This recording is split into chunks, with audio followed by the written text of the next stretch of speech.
Live from the Talking Joe Studios, it's Talking Joe.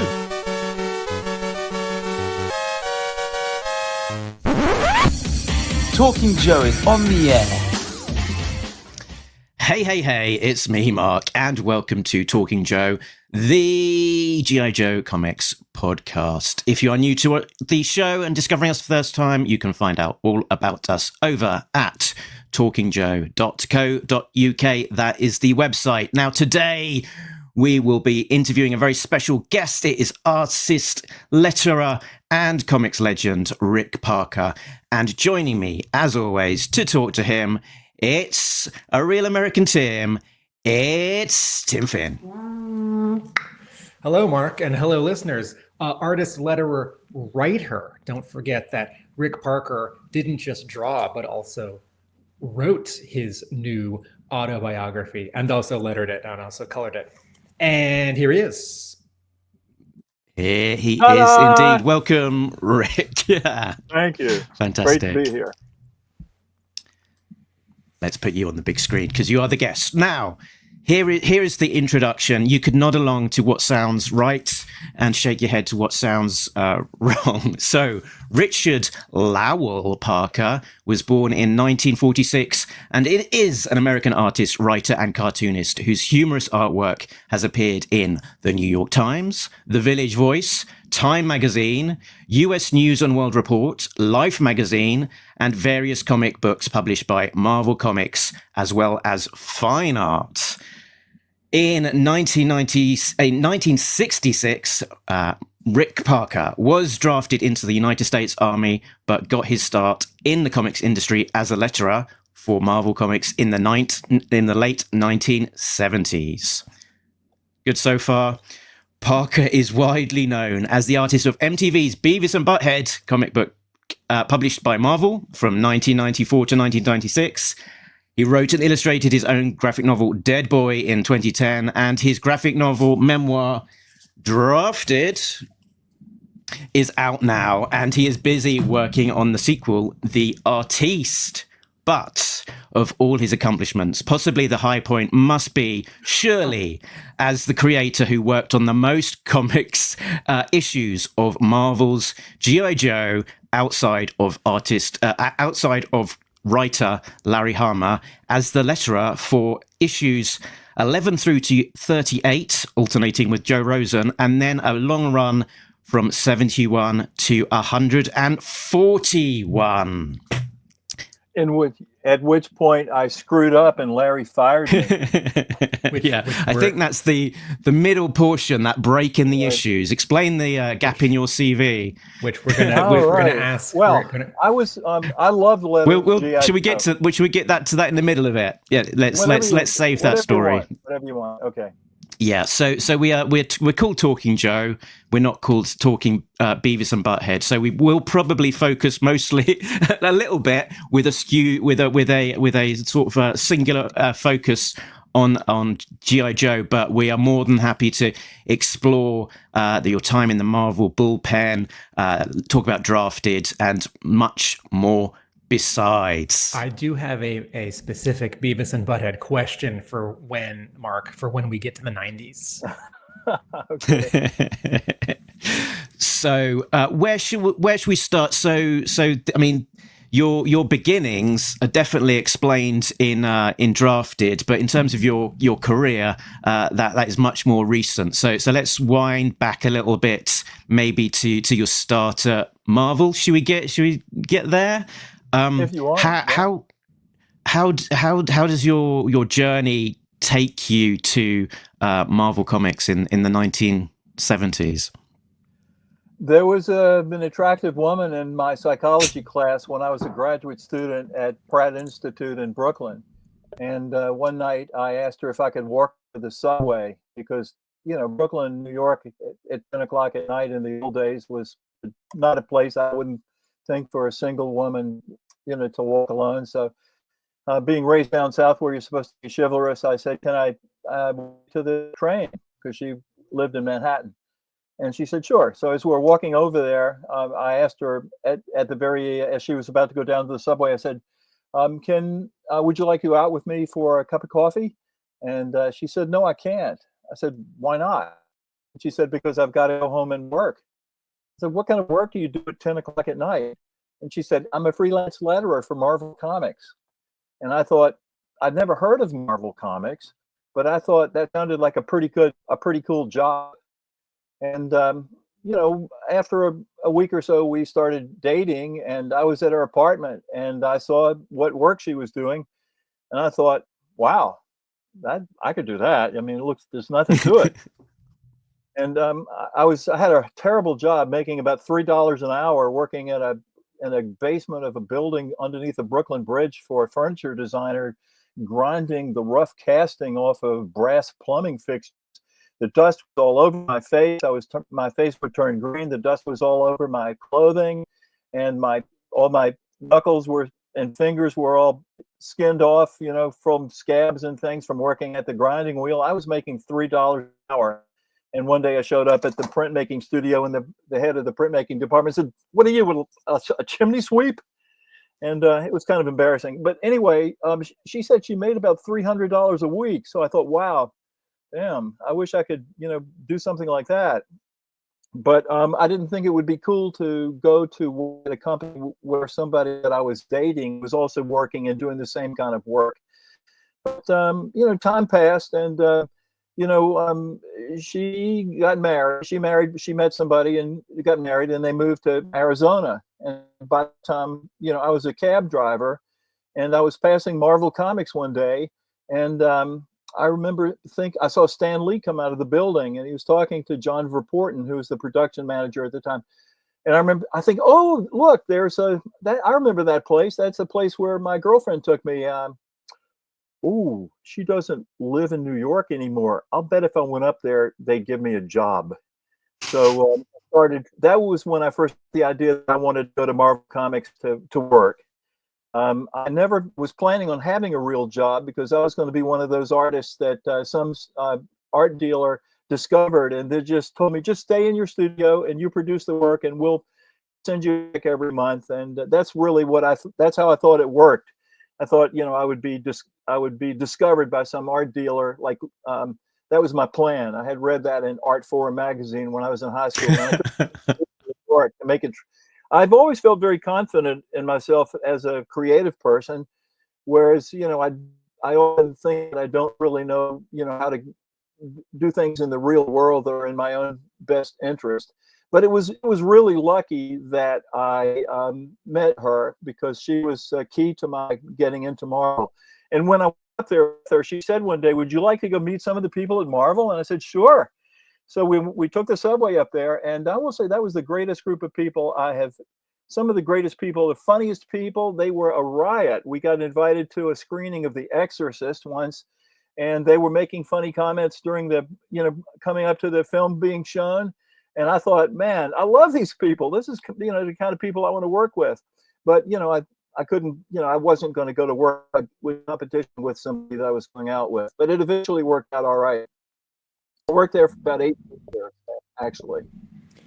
Okay, so Rick, it's 1977, and you get hired at Marvel as a letterer and a production artist. Right. And in the previous lettering corrections. Yeah. And in the previous couple of years, up to 77, you have been a taxi cab driver in New York, and also a fine artist, painting and making assemblages for galleries. Mm-hmm. Okay. So yes, and I exhibited my work in the window of my studio, which was a ground level, street level studio in Soho, which was an area that was full of artists and people who were interested in art. So when you get to Marvel, what do they see such that they feel comfortable hiring you as a lettering corrections letterer and a production artist? First of all, I hadn't been up there, and it'd been about 2 years, I guess, since I went up there, maybe 3 years, and they remembered me. They said, "Oh, you're the boyfriend of I don't know whether I should say what her name is, but she, and we'll leave her temporarily anyway." And said, they wanted to see samples of my work, so I brought in some samples, and they could see immediately that I would be able to letter. I'd been lettering my notes in high school, and all the writing that I did was all capital letters, which was, very similar to comic book lettering. And I'd been drawing my whole life, so being able to draw symmetrical balloons and around the lettering, and doing sound effects, all this stuff was very natural to me. I had a lot of natural ability in that area. And they introduced me to Mori Kuramoto, who was had been a letterer for Marvel, and he gave me a couple of pages and looked at my work and said, do a couple of pages and bring them back. And I was back there the next day, and they hired me on the spot to work there. So you went there. I was assisting Jim Novak. Jim Novak was the person that was doing lettering corrections, and the person who had been working with him was quitting to get married, and so the job was open. So you were now going every day. You were on staff. Yeah, you were not a freelancer. You were not working from home.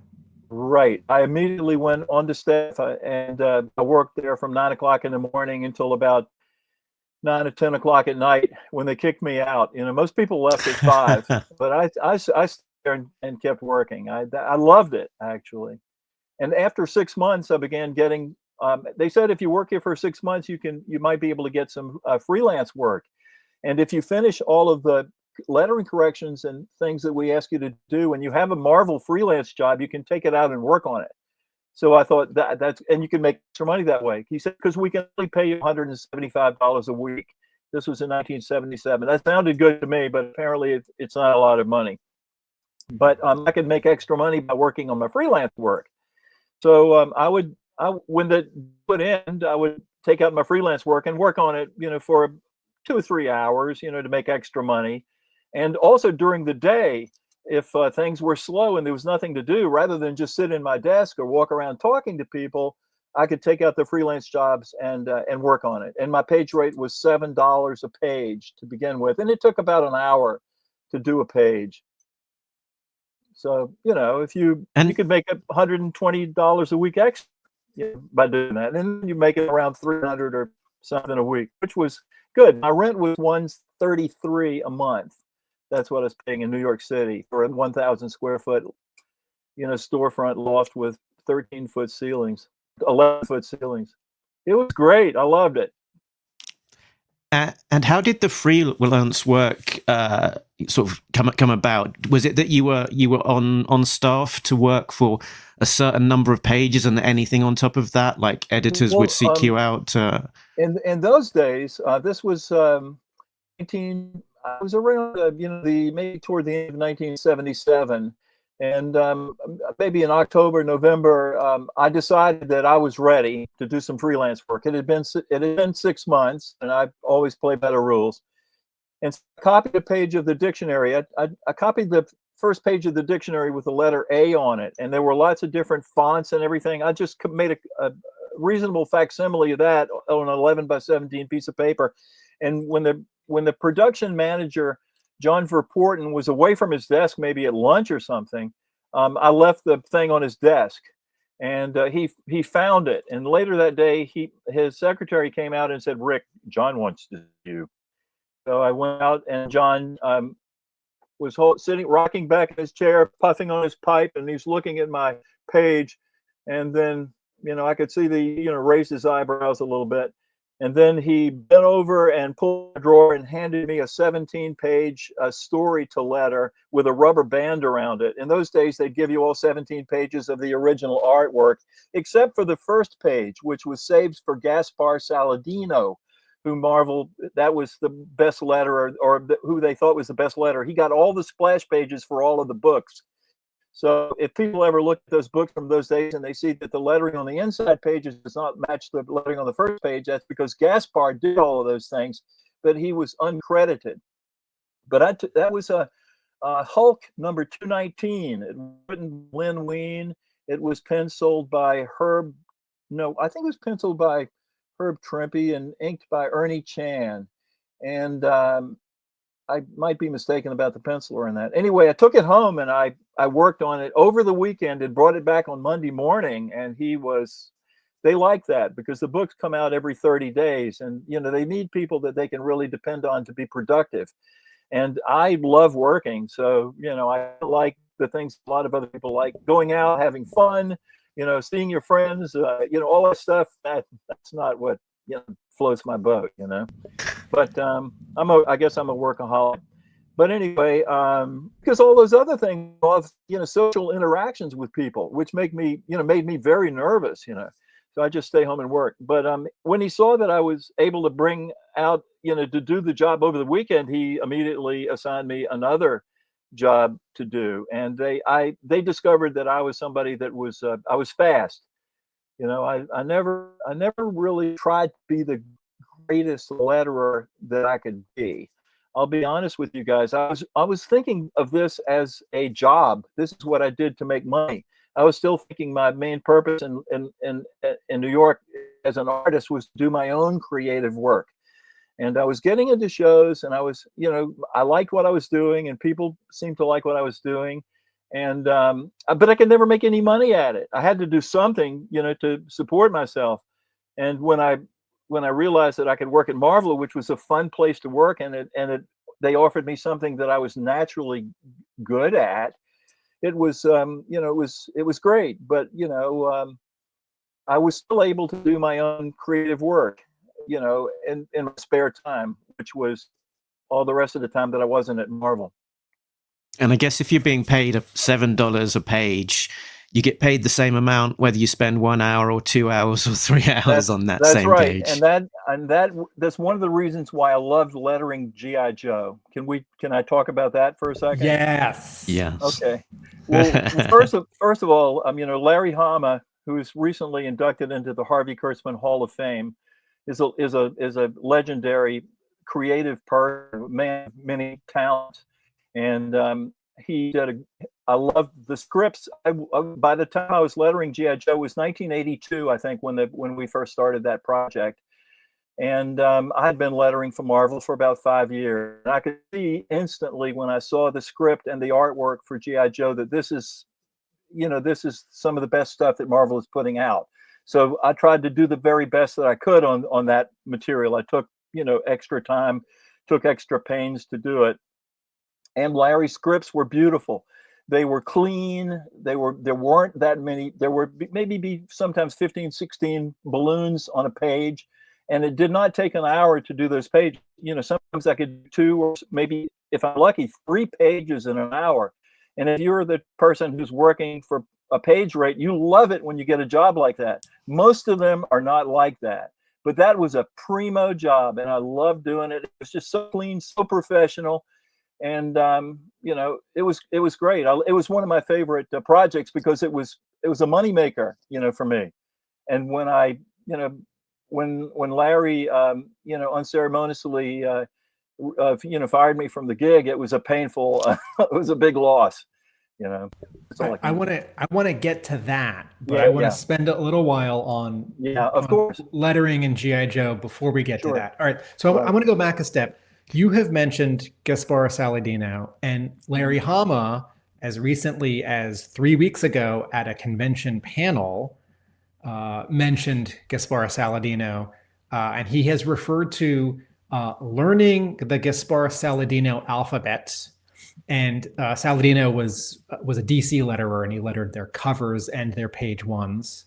And I think I have a pretty good eye for letterers' styles, and I feel like your work looks more like Jim Novak than it does a lot of other letterers. But I admit to not being familiar with 60s and 70s Marvel letterers. So with all that in mind, can you talk a little bit about typography and alphabets and the actual letter forms, like a style, shapes, what you learned from Jim Novak and what you were trying to do? Well, I didn't really, honestly, I'll tell you, I did not learn that much from Jim Novak.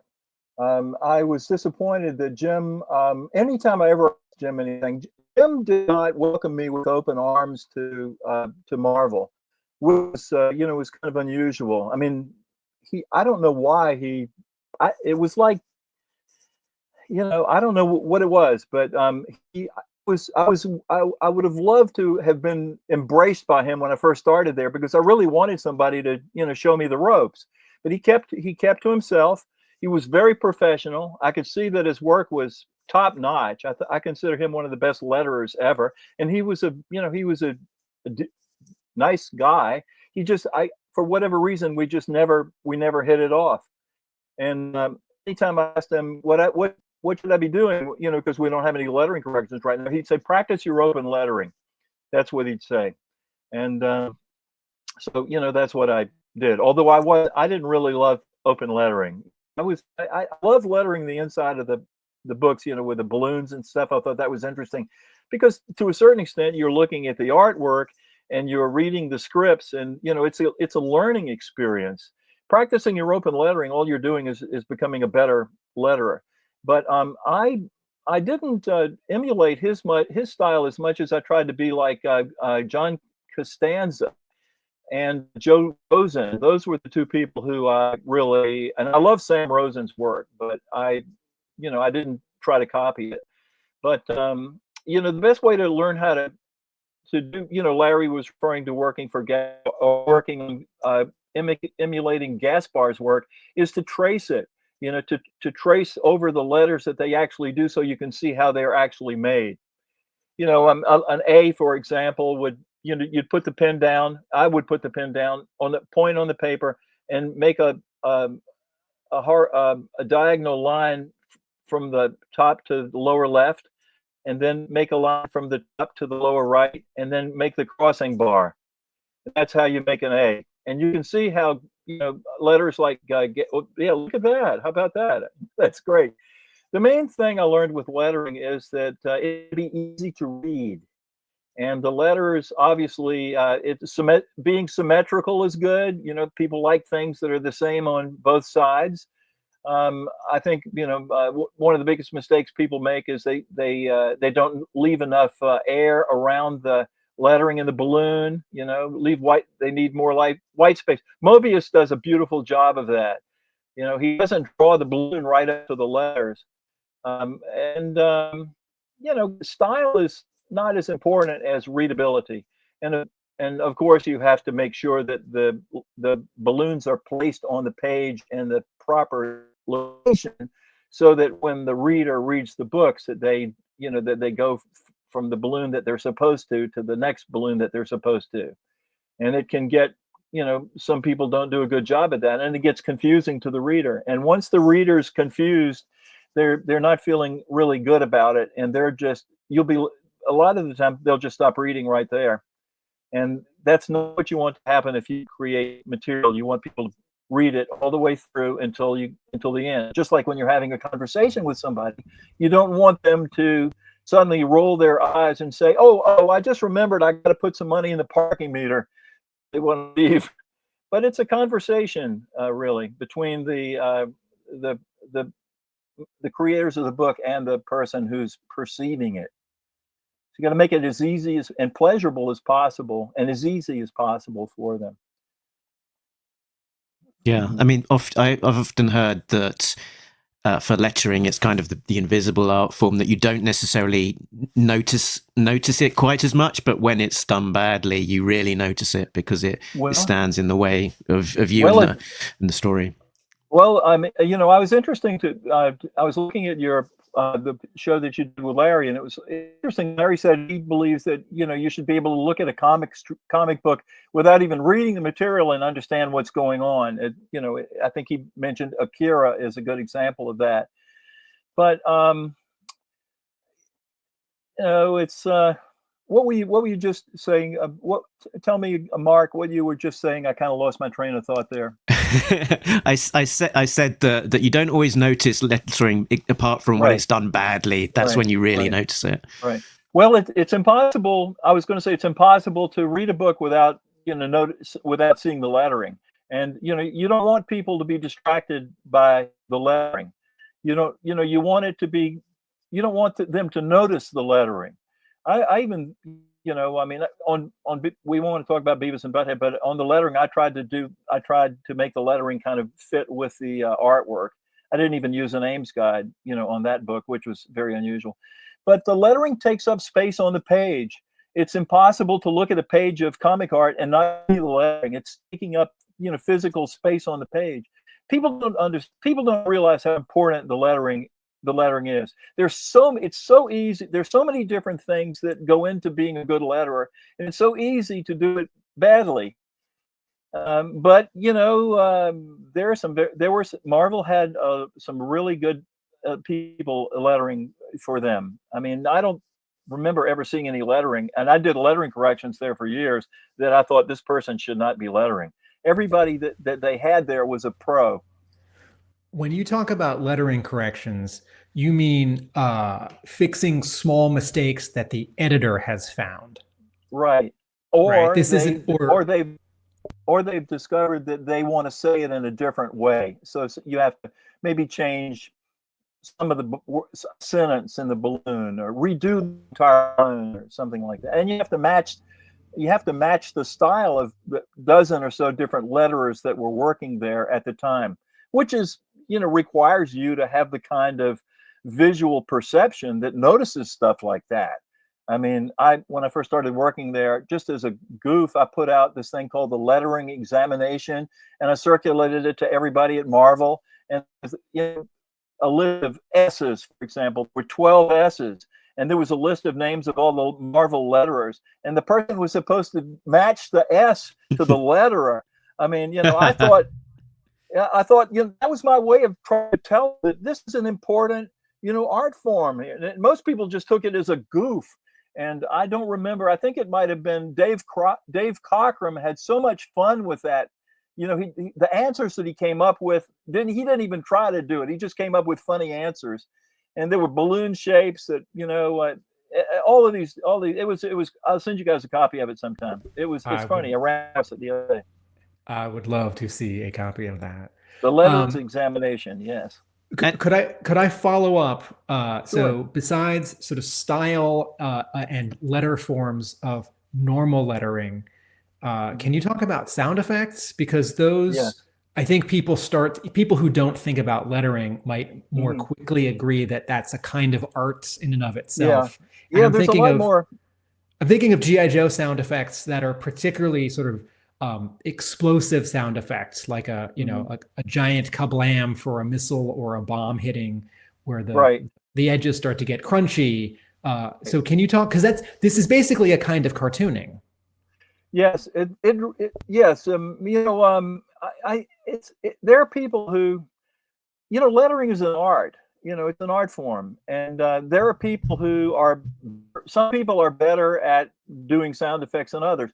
But that is the one part of lettering where I think that the letterer is allowed the most freedom and the most. It's where you can kind of do your thing, and I thought of myself as a person, who could draw, and I thought of myself as a creative person, and I mean, I had a lot of fun with the sound effects. That's about the only time you can actually have any fun, is doing the sound effects, particularly if it's a book with a lot of sound effects. But I had a lot of fun with that, and that's where the letterer can really show themselves as an artist, I guess. But the whole thing is to try to match it to the artwork. You don't want it to be, you want the lettering to kind of to match the artwork. And some people. Okay, go for it. I was going to say he was. Go on. Oh, well, when I was doing Beavis and Butthead, since it was my artwork, I felt very comfortable. And I was never intimidated until much later on in my career doing lettering. I was never intimidated by any of the pages I was working on. It didn't matter to me whether Stan Lee had written it or whoever it was. I just, I felt completely at ease, which is kind of interesting to think about now, because, maybe 2 or 3 years ago, somebody sent me a page of a big Silver Surfer head that was drawn by Herb Trimpe, and it had been lettered by Sam Rosen, and the man needed the artwork put on there. It was a recreation page. He needed the lettering put on there. And I looked at the lettering, it was by Sam Rosen, and I thought, there's just no way in hell that I'm going to be able to do anything that looks as good as what Sam Rosen did. And I was really intimidated. It disturbed me, that I wasn't able to, I didn't feel the comfort and the ease that I once felt when I was working at Marvel. But if you're doing stuff all the time, it's easier than if you have to pick up a pen and you haven't lettered anything in a few years, and now you got to, letter something this, you're going to be the weak link in the chain here. But the guy said it was fine. He didn't see any difference, but I could tell. I not there. There was only one Sam Rosen. I'm not that person. But anyway, lettering, it can be a lot of fun. It's something very zen about it. Also, I liked lettering because you could just immerse yourself in it. It took maybe I don't know. 6 to 8 hours perhaps to letter an entire issue, and I don't think I ever did an entire issue in one sitting, but I could letter 10 pages in a sitting, and the time stops. You go into that zone and you letter the pages, and next thing you know, it's 4 hours later, and it requires a great deal of concentration too. That's the other thing, because the marks that you are making, you really have to be concentrating on what you're doing. You can't be thinking about something else. Every mark is a deliberate, movement of your hand. And in addition to that, the pen's got to be right, that you have to have the right amount of ink in your jar, so you don't have to, when you put that mark down on a piece of paper, you know exactly what it is. There's no room for any accidents. You become a machine, really, and that's good. We were talking a little bit about the sound effects, and I've put on some of my favorites from the pages of G.I. Joe on the screen. And yeah, obviously, it's sort of when the sound effects are working, they're very sympathetic to what's going on the panel, and they're sort of bringing a lot of energy, but without sort of disrupting the storytelling. But how prescriptive were the sound effects on the script that you were given versus what went on the page? Was it a case of that's the word on the script, that's the word that's going in, or did you have some discretion about what goes in? Well, no. On the script, it would be F. It would usually run on a piece of typewriter paper, and the balloons would be numbered, and number 7 might be VIP, VIP, VIP. It would be, a numeral 7, a period, a space, and then it'll say F. It'll say S, FX, and that's it for sound effects. Then there would be a colon, and then there would be some more space, and then in all capital letters, it would say VIP, VIP, VIP. Now, the only discretion for rat tat tat might have been you don't have to count the number of rats in the tats. But aside from that, I mean, you weren't allowed to change the spelling of the word. Kachong is what Larry wanted, and kashunk was what Larry wanted. And, Larry knew what sound, he wanted. If somebody's jamming a magazine into a, whatever kind of weapon that is, it looks like I don't know about these weapons, some kind of machine gun. But, and also when you work, and when you're working for Larry, goddamn, it's Larry. I mean, it's got to, you better do a good job. I mean, I won't say that I didn't try to do a good job for Howard Mackey or Don. Well, I don't remember Don's last name. Sorry, Don, if you're listening to this. But anyway, Larry, Larry expected people to do professional work, and he didn't work for Larry unless you were up to professional work and doing good professional work. Larry was he was an editor who expected, he cared about the material and he wanted things to be done correctly. And I never got any feedback on lettering from any of the editors at Marvel. I don't think I ever heard anybody say anything positive or negative about my lettering. They just assigned you the job, you did the job, and you never heard a word about it, which I kind of liked. I think that it's nice not to be criticized, and particularly if you're a young, sensitive, artistic type. You don't want people picking your work apart. you guys don't want me to tell you all of the stories in the Artiste, so I'll just let you ask the questions. I won't go off on any more tangents. But you mentioned Larry there. I think your desk was just outside That's right. Larry Hama's office. That's right. Was that before you got the book, or after you got the G.I. Joe book, or did you get the G.I. Joe book just because you were within reaching distance of Larry? I think it might have been because I was sitting right outside Larry's office, and all he had to do, or the assistant. I mean, Larry didn't come out, and sometimes Larry would come out and actually give you the job, but in general, it was the assistant that the letterers were dealing with. But I do remember Larry coming out at one point and just stepped outside of his office, and my desk was right. He handed me, a lettering job. And so that was convenient, and they knew that you did, your work was up to snuff. Rick, although I will say that I did not consider myself one of the best letterers at Marvel.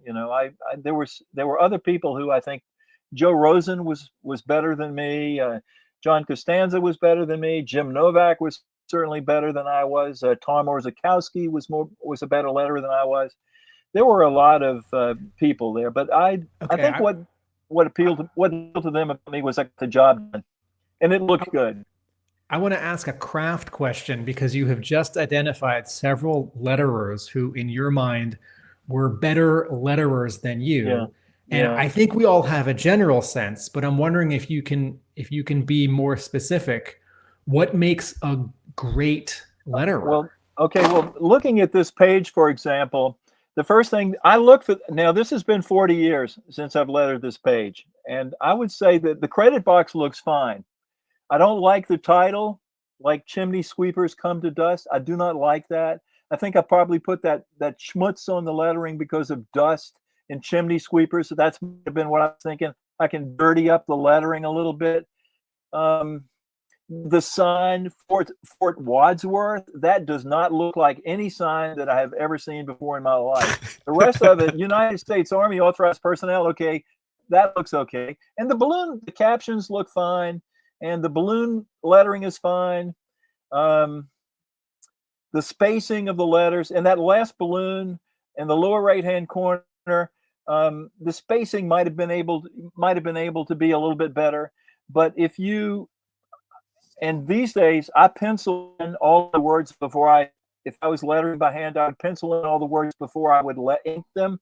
But in those days, you look at the script and you just start winging it. You just start putting in the words, and you rely upon your own judgment about how many words can I get on this line before I have to go and start over again. But ideally, a person should take great pains to make sure that the words are spaced as well as they can possibly be spaced. Now, what happened, and that's only 2 words, so wasn't that hard to figure out how to do that one. When there's a little bit more copy, like in the caption, for example, the third line that had taken place at Fort Wadsworth, it might have been better to put that on the previous line and centered it. If this involves really stopping to try and figure out how to make as good as it can be, and that's the art. At war with the reality of the situation is I've got to do this page and get it over with. I can't be too precious about it because there are 21 other pages that they want to get done, and sometimes they need to get the pages done that day and send them out to the inker, because the last thing you want to happen is for the book to miss shipping. So this is why I was successful as a letterer, is because I was able to keep the ball rolling. And in terms of the sequencing of who does what on the book, the inker's role at this point in the early mid 80s, it would be that the pencils are sort of done on the full board, and then the second person that sees that board is the inker to then ink in. Is then the letterer to ink in the letters before then you hand it to the inker to ink over the remaining pencils that are still visible, apart from the Bubbles. Yeah, well, I'd get a manila envelope with the entire issue in there, and it would be along with a typewritten script, and it would just be the pencil lines. There would be nothing else on there. The letterer's job is the first thing you do is you have to rule the borders on the pages. Then you have to place the balloons where they're going to go. The placement would be provided to you by the editorial department. It was a full-size photocopy, or sometimes it was a smaller size photocopy, which wasn't as good as the full size. And they would tell you generally where the balloons were going to go. So you transfer very loosely. You draw circle across the page and very lightly in pencil, and then you would have to rule up the guidelines for all of the lettering.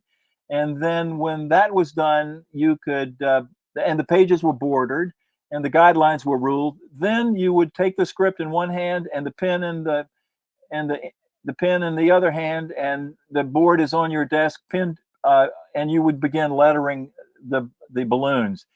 You could do the title first if you wanted to. You could save the title for last, but that was about the only discretion you have. And then after you've done that, you want to get it back to the editorial department as soon as possible so they can send it out to the inker. Sometimes they would have the letterer send the work directly to the inker. Sometimes the inker would come to your house and pick up the work. They got to keep this thing moving all the time. No pages can sit around unworked on. So Rick, I have seen pages drawn by British artists where it was penciled in Britain and then inked in Britain and then mailed to New York. And the letterer lettered on a separate piece of paper that's glossier, and then every word balloon was cut out and rubber cemented. Yes. And I've also seen that on an issue of G.I. Joe drawn in America. Right.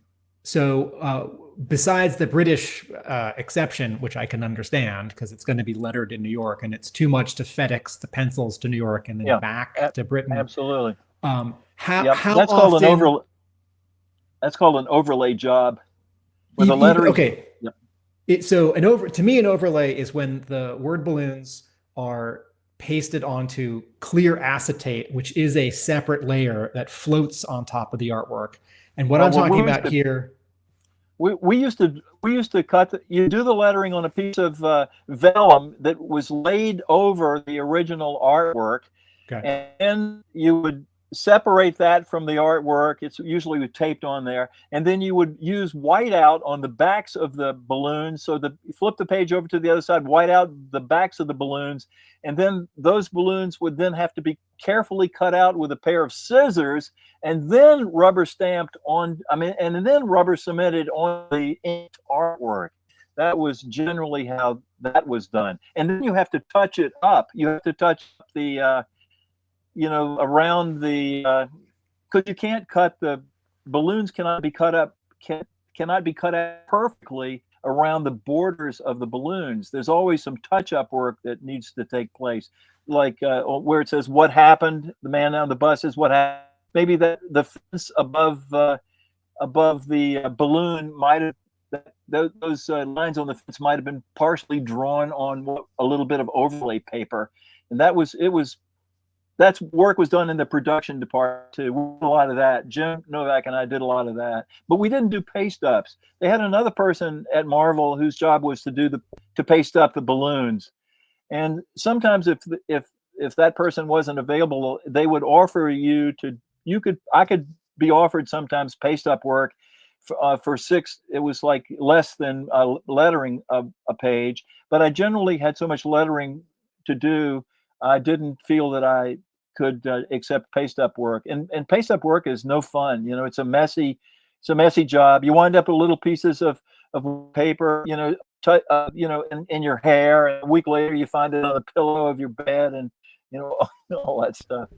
All right. So can you, do you remember any jobs where there was a last minute deadline and you had to letter something much faster than normal or overnight? Oh, sure. Yeah, the people at Marvel worked. They worked into the 3 hours of the night very often. One time I went up to Marvel during the Christmas holidays, and there was no heat in the building during the holidays. So there was one other person working there, it was Ernie Chan, and he was inking.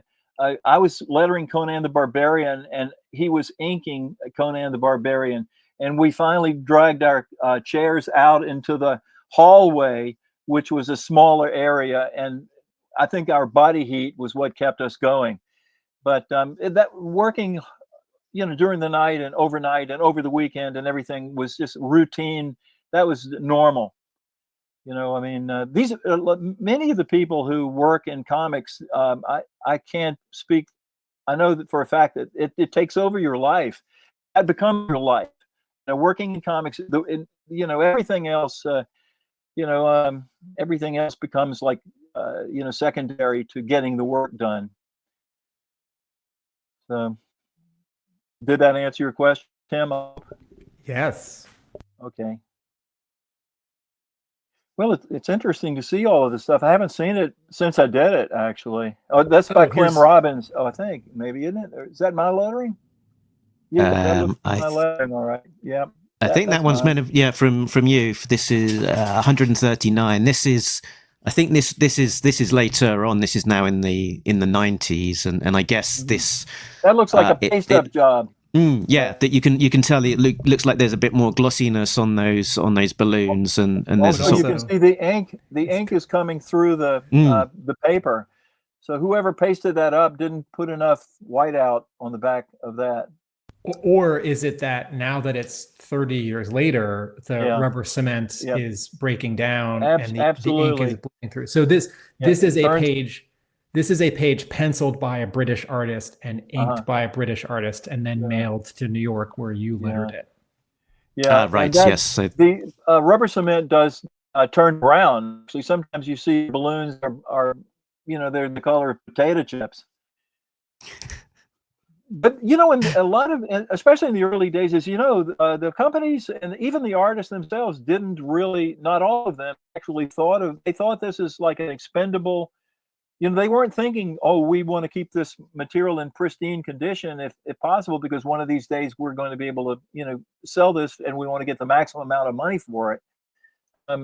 As you know, for a long time, original comic art was either thrown away, stolen, given away, cut up, all that stuff. But we have Neil Adams to thank for changing that. He made sure that the artist got their work back. Since we're looking at a page with some type on the bottom here, right? So we're looking at page 1 of issue 39, and underneath the art, there's a paragraph of indicia. Yeah, and we would call it the indicia. Indicia. Okay, I've been saying it wrong for 20 years. That's okay.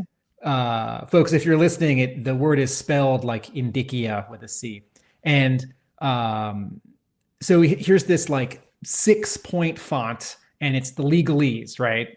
Marvel's address and second-class postage and Hasbro and Postmaster and all rights reserved. Did you do this? I know you wouldn't do this particular task when lettering this issue. Had you done this kind of thing and all the text, all the type for the bullpen bulletins page when you started at Marvel? No, that was done. They had a typesetter at Marvel, and he had his own little room with these giant machines, and he was the person that did all of that.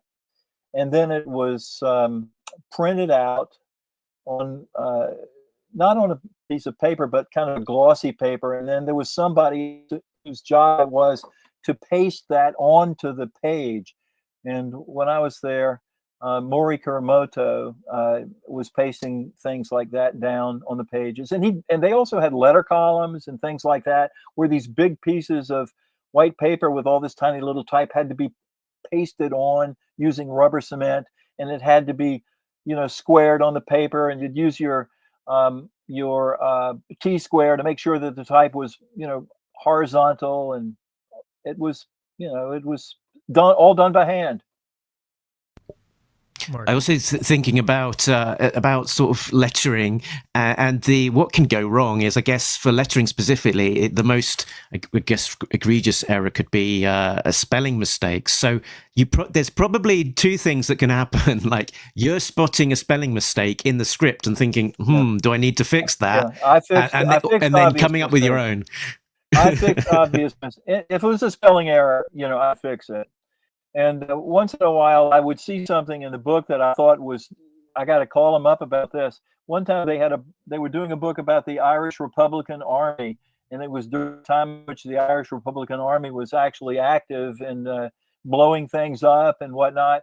And I called up the editor. I stopped working on the book and I called up the editor and I said, hey, I don't think this is such a great idea, And he said, Rick, don't worry about it. Let us worry about that. We'll take care of that.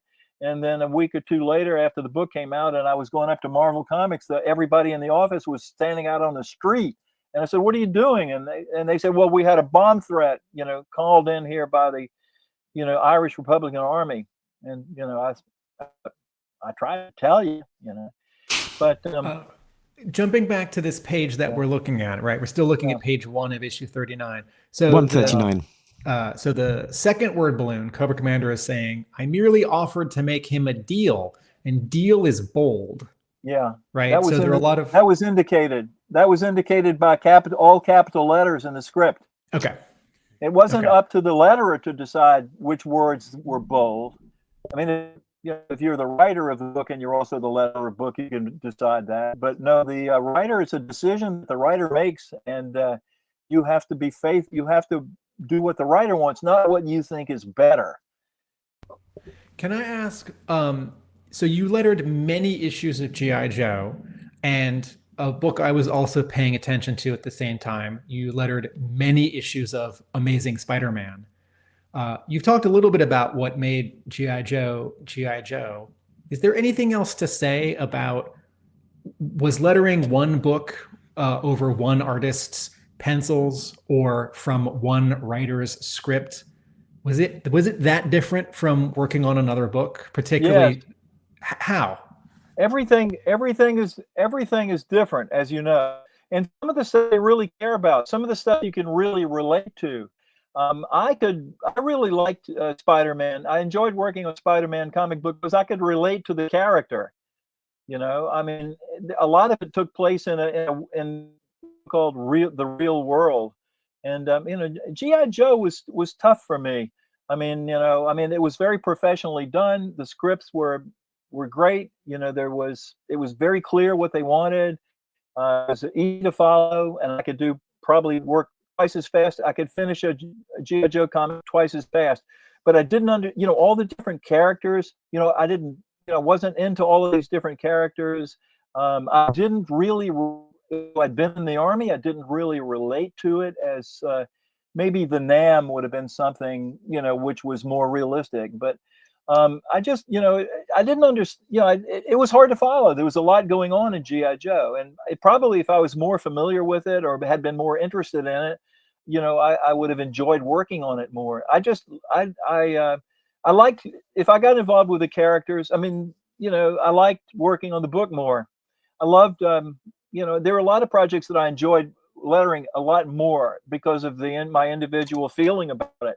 And this is an interesting page that you've got up here. That was one of the, I think that might have been I think this might have been the very first page that I wrote and drew cartoons as well as lettering. And I'll bet you I took plenty of time to make sure that the lettering was as good as it could be on this page. All the spacing looks very nice. But Mark, is this from Marvel Age? Yeah, it was a back cover on Marvel Age when Jim Salicrup took over, and it was probably done after 84. I don't know what the date on this is. Maybe 84, 85, somewhere along in there. And I remember when I did this thinking, wow, this really felt good. I mean, I didn't, I felt this was very natural, for me to do this. But I eventually came to realize that my humorous art style is not, it's just not something that they use very much of, I think if I'd started working at Marvel in the early 70s, I could have worked on some, maybe I would have been one of the artists that wound up doing Howard the Duck or, something like that. But, I didn't get into. Yep. But your art did make a big sort of, mark on the world of Marvel, because essentially every Marvel book was showing your art in the bullpen bulletins at one point or another, wasn't it? So it was probably your art. It was in more of the Marvel comics than almost any other artist for a little while. Well, I remember once Mark Grunwald, and that's Mark in the blue shirt. He came up to me and said, "Rick, do you realize you're the most published cartoonist in the world?" And I said, "What do you mean?" And he said, "Your work is in more comics every week. There are more physical copies of this thing. There are millions of these things coming out every week. In fact, if you cut them out and glued them all together, they would reach halfway to the moon." Or, Mark, he's always, thinking of weird things about different things that other people wouldn't have thought of. But, I always I love the people that I worked with. And I didn't really understand the whole thing with superheroes. I was older. I started at Marvel. I was 30. I didn't even know what Marvel Comics was. I'd never heard of Spider-Man. The day I started working at Marvel, a guy came around to me and said, "Oh, you're the new guy, right?" I said, "Yeah." He says, "What's your name?" I said, "Rick Parker." He said, "Are you any relation to Peter Parker?" I thought, "Nah, who's that?" Yeah. Oh, that looks like that's my computer lettering there, I think. But I love the people at Marvel, and I thought they were interesting. The characters, the characters that were making the comic were more interesting to me than the characters that they were creating. Because I just wasn't into superheroes. But I was into people, and I loved the people that I work with. And I was looking. I have the original coloring for this in my house right now, and I look at it all the time. It's some people appear in there more than once. Like that's my wife, and there she is again somewhere else in the story. But you were able to have fun, and I loved. Marie Severin did a version of this for Friends of Old Marvel magazine, FUM number 16. Marie Severin did one of those in 1975 that I saw when I first started working there. I thought, this is the greatest thing I've ever seen. So, she was a big influence on me. And I always felt, Marie Severin is here. So, I can't be in the wrong place, because I related to her more than I did to, say, somebody, who was more of a traditional Marvel superhero artist. I didn't understand what they were doing. I just didn't get it. Plus, I didn't draw in that style. This is a good segue. So Marie Severin drew in the quote in the regular Marvel style on some issues of Hulk and Namor, but she also cartooned, and she also colored and did a whole bunch of other stuff. Right. So can you talk about your cartooning for an image like this, or for every issue of Beavis and Butthead? Who are the artists when you were thinking of cartooning? Who were the artists either that you did know or that you knew of, who you were looking towards? Well, I grew up from the time I was, maybe 2 or 3 years old, with my grandmother reading comic strips to me from the newspaper. And I loved the comic strips. In fact, I was very disappointed when I found out that they weren't based on real people, or that those people that were in those strips that I loved didn't really exist. That was kind of a startling realization to me. And I loved Roy Crane. He was an artist that I just loved. He did a Sunday newspaper strip, and I loved Mac Davis's work, and I loved Mad Magazine's stuff. Will Elder was a huge influence on me when I was a kid, and Joe Orlando, and there was one cartoonist that I really liked, and I wish I could remember his name right now. David Berg, I think, was the guy's name. Do you guys know David Berg's work? It was in Mad. I was influenced by the Mad comic books. He did the lighter side of right? I think so. Yeah, I think so. But anyway, he wasn't the greatest artist, but I really could relate to his work for whatever reason. But I read horror comics when I was a kid. I read EC comics, and I loved all that stuff. And Wally Wood and Will Elder. I love the work, even though I didn't know that Will Elder and Wally Wood. I wasn't thinking of them as people who did it. I just love the work. And Mad was a big influence on me. And of course, by the time I got into comics, humor was kind of it had seen its day, and this was the age of the superheroes.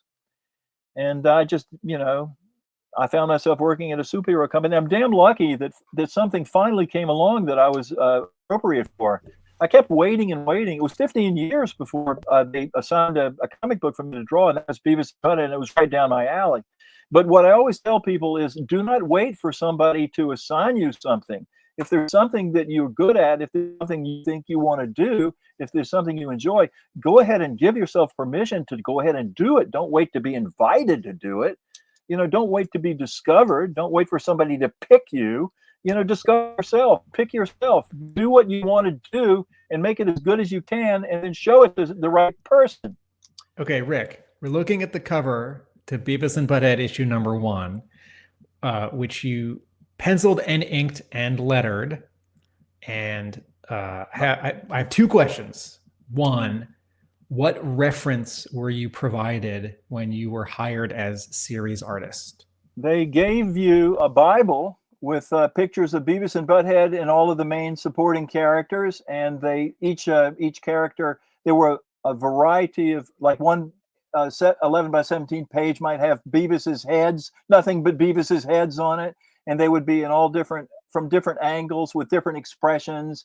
And the same with Butthead. And for the characters, there would, including Beavis and Butthead, you get full rotation, and rotations like front view, back view, side view, 3/4 front, 3/4 rear, all that kind of thing. And a lot of when I first started the book, I don't know if I had the Bible or the reference material, but I got it after maybe a few issues. So some of the first issues of Beavis and Butthead, the characters look a little bit off model. That's because it was my version of the character from looking at it somewhere else. Once I got the Bible, the reference material from MTV, a lot of the things were, I hate to tell you this, folks, but they were traced.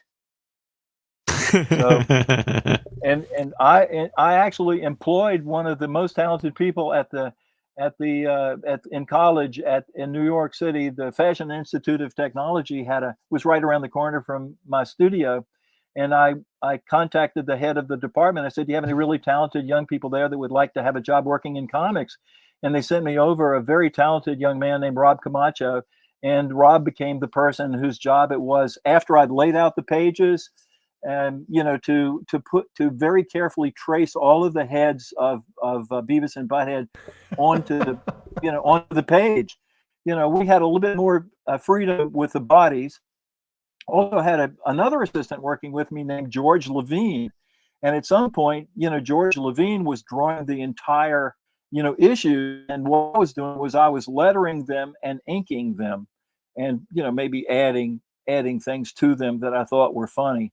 That was my favorite part of doing this project, was that after you told the story they wanted, you could also, if you thought of something funny, you could add it in the background, or maybe, just, which would give it a slightly different meaning, or just, I had to, you have to find a way of making things that you do enjoyable for yourself, of falling in love with it. And I found out many years later that a friend of mine went up to MTV to audition for a role in Beavis and Butthead Do America, a voiceover role. And they sent him to a room, and when he got to the room, there was another young man there. And the guy, and my friend said to him, "Are you here to audition for the movie?" And the guy says, "No, I'm Mike Judge. I'm the creator of Beavis and Butthead." And the guy says, "Oh," he said, "then you must know my friend Rick Parker." And he said, Mike got this look on his face like, that name sounds familiar. And he said, "He drew a comic book." Mike said, "Oh, I never liked the comic book." And I think it's because, it wasn't his pure vision, But I'm not worried about whether people like the comic book or not. I mean, I made sure that I loved it, and my whole theory is if you create something, make sure you love it, because otherwise you have no reasonable expectation to think why should anybody else love it if I don't even love it myself. But I try to make sure that I show people things that I'm happy with, and I hope for the best after that. But, Okay, Rick. yeah. So the Beavis and Butthead cartoon, each episode it was an 11-minute segment, so a half hour was 2 episodes, and half the animation was a story where Beavis and Butthead would be at school, or they'd be outside, or they'd get in some trouble or have an adventure, and then half the footage was them watching music videos on MTV and talking about them.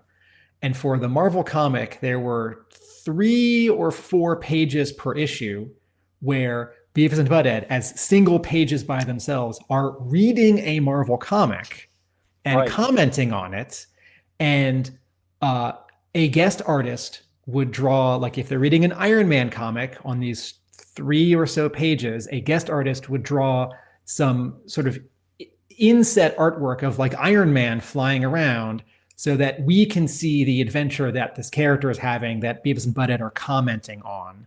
Right. So was that artwork done directly on your artboard for those pages that you were sharing space with other artists? And it was a different artist every issue and a different character or Marvel comic each issue. How did you handle those pages? Well, first of all, I hated that they were doing that. I thought this is out of character with the rest of the book, but it was because they don't read. No, it's just because it had these superheroes in there. I was thinking, God, I can't get away from these superheroes. But it turned out to be a very popular, part of the book, and a lot of people like those things. But for the most part, the artists, including John Romita, who I think did one of the first pages, and I remember he had a drawing of Mary Jane wearing,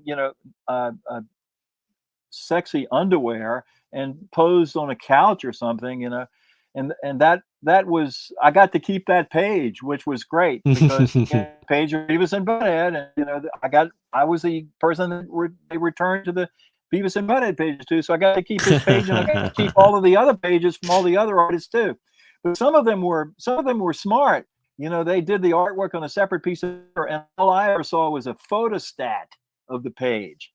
So but there were many pages that were all original art, and I got to keep those. And if I'd been truly, if I'd thought about it a little bit more, I might have thought, what, Rick, be a good guy, return those original art pages to the artist that did them. Like Tom Morgan did a page, and Tom was kind of a friend of mine, and see him all the time. But I mean, I could have easily said, Tom, this is 99% of this page is by you. You should have this. But no, I coveted those pages, and I still have some of them. I probably have sold some of them. I know I sold the John Romita page right away, because I once Beavis and Butthead comic got canceled, I had no work, and I didn't know what to do with myself, and I had 2 little kids living at home, so I was scrambling to try to make, to try to see what I had that I could sell to somebody so I could make some money to pay my bill. And that's a very bad situation to be in, folks. Don't ever let that happen to you. But anyway, that was not my favorite part of the book, but it was very popular with the fans. And one of the things that people don't know, I'd like to say, is that I have over 500. I think I have 3 giant boxes of letters that were written to Marvel Comics and Rick Parker and Beavis and Butthead. And some of these people wrote the letters, I think they thought that Beavis and Butthead worked at Marvel, and they were 2 guys that were going to, it was amazing. These letters would make a great book, just because every one of these letters, had the kids, both boys and girls, versions of the drawings of the characters, and some of them were really good. And I always, from time to time, I'll take a letter out of that box and look up to see if that person is still alive somewhere, out in the United States, and to try to find out what happened to them. Did they become artists, or, what happened? But, I have to suppress my desire to do stuff like that, which I'm interested in. But, it cuts into your work time. I still got the letters though, and I don't have the rights to publish them, unfortunately. But that would make a great book. Mark, I have asked several questions in a row. Let me pass the mic back to you. I was gonna bring us to a staggering halt on this phase and bring us back to one of one of Rick's most famous lettering jobs, or lack of lettering jobs, which was issue 21. I've put it on the screen, and the original box there for the credits is missing a certain name, which is the letterer of the issue. So can you tell us about working on this famous silent issue? Yeah, this is an instance in which I butted heads with editor Larry Hama, who was obviously the writer and the breakdown artist and the main force behind this comic. I heard that the book was going to be, there was not going to be any lettering on any of the pages, but I wanted to know if I was going to get, I still have to border the pages. I still have to put the numbers on the pages. I still have to handle the pages. Am I going to get paid? He looked at me like I was crazy. No, you're not going to get paid, and that bothered me, so I did have to letter the first page, and I wanted to do a good job, but I thought, my protest will be that I will leave my own name off of the credits. I'm sure that that really gave Larry something to chew on for the rest of his life. But I still worked on next issue. I mean, I didn't. That was not the only. Yeah, somebody gave me a copy of that to sign recently, so I finally added my name to it. That was fun. But Larry is a really interesting guy. Very complicated guy. But indeed, so this splash page, the silent interlude in the top left-hand corner, that is that you that would have created that logo? Yeah, I lettered it, and it's it's based on a five parallel horizontal lines, and that was the method that was shown to me by Danny Crespi, who was the assistant production manager and had done lots of great lettering, lots of cover lettering for books.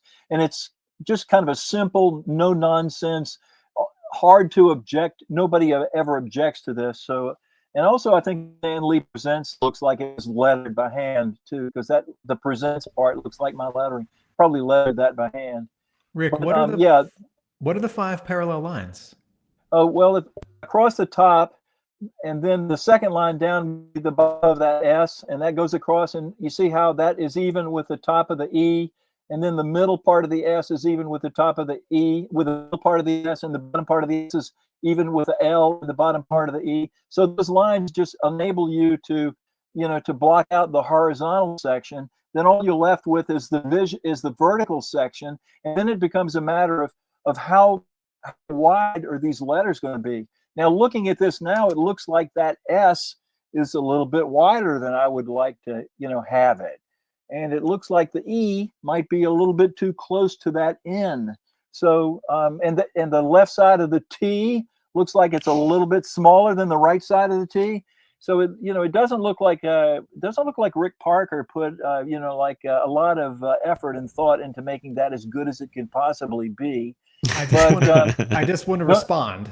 Yeah, please. I believe this, and also Larry Hama said this at a convention panel 3 weeks ago. Not that the only alternative here is computer lettering, because I guess an alternative could be you doing it differently or someone else doing it. But the sort of modern major alternative is most comics are lettered by computer. And I find, though I appreciate how neat and crisp and uniform everything is in computer lettering, it's too neat and uniform for me. And it feels a little dead. It feels a little cold. And so when I look at these two words, silent interlude, and I see a lot of very small inconsistencies, I don't see that as a problem. I see it as warmth, like hearing crackle when I listen to a vinyl record. Well, I appreciate you saying that, and I believe that human beings like looking at things that were done by other human beings. I think there comes a time in technology when technology, maybe goes a little bit too far. I mean, some of the things that you see in films these days, while some people might be thrilled to see it, if I look at something and I can't figure out how it was done, or if I feel that they're just trying to bowl me over with the special effects, I don't like that. But if I had to do this page over again, I would have had silent interlude. I wouldn't have had a black line around that. I would have had maybe a line which is a little bit darker in tone than the blue sky. So you could still read silent interlude, but it would be almost like it wasn't there. See, that would have been like, I thought about this a little bit more. And down here on the rather than just have a rectangle that kind of stuck down there in the lower right-hand corner, wouldn't it have been fun to write the different creative people's names on these rocks?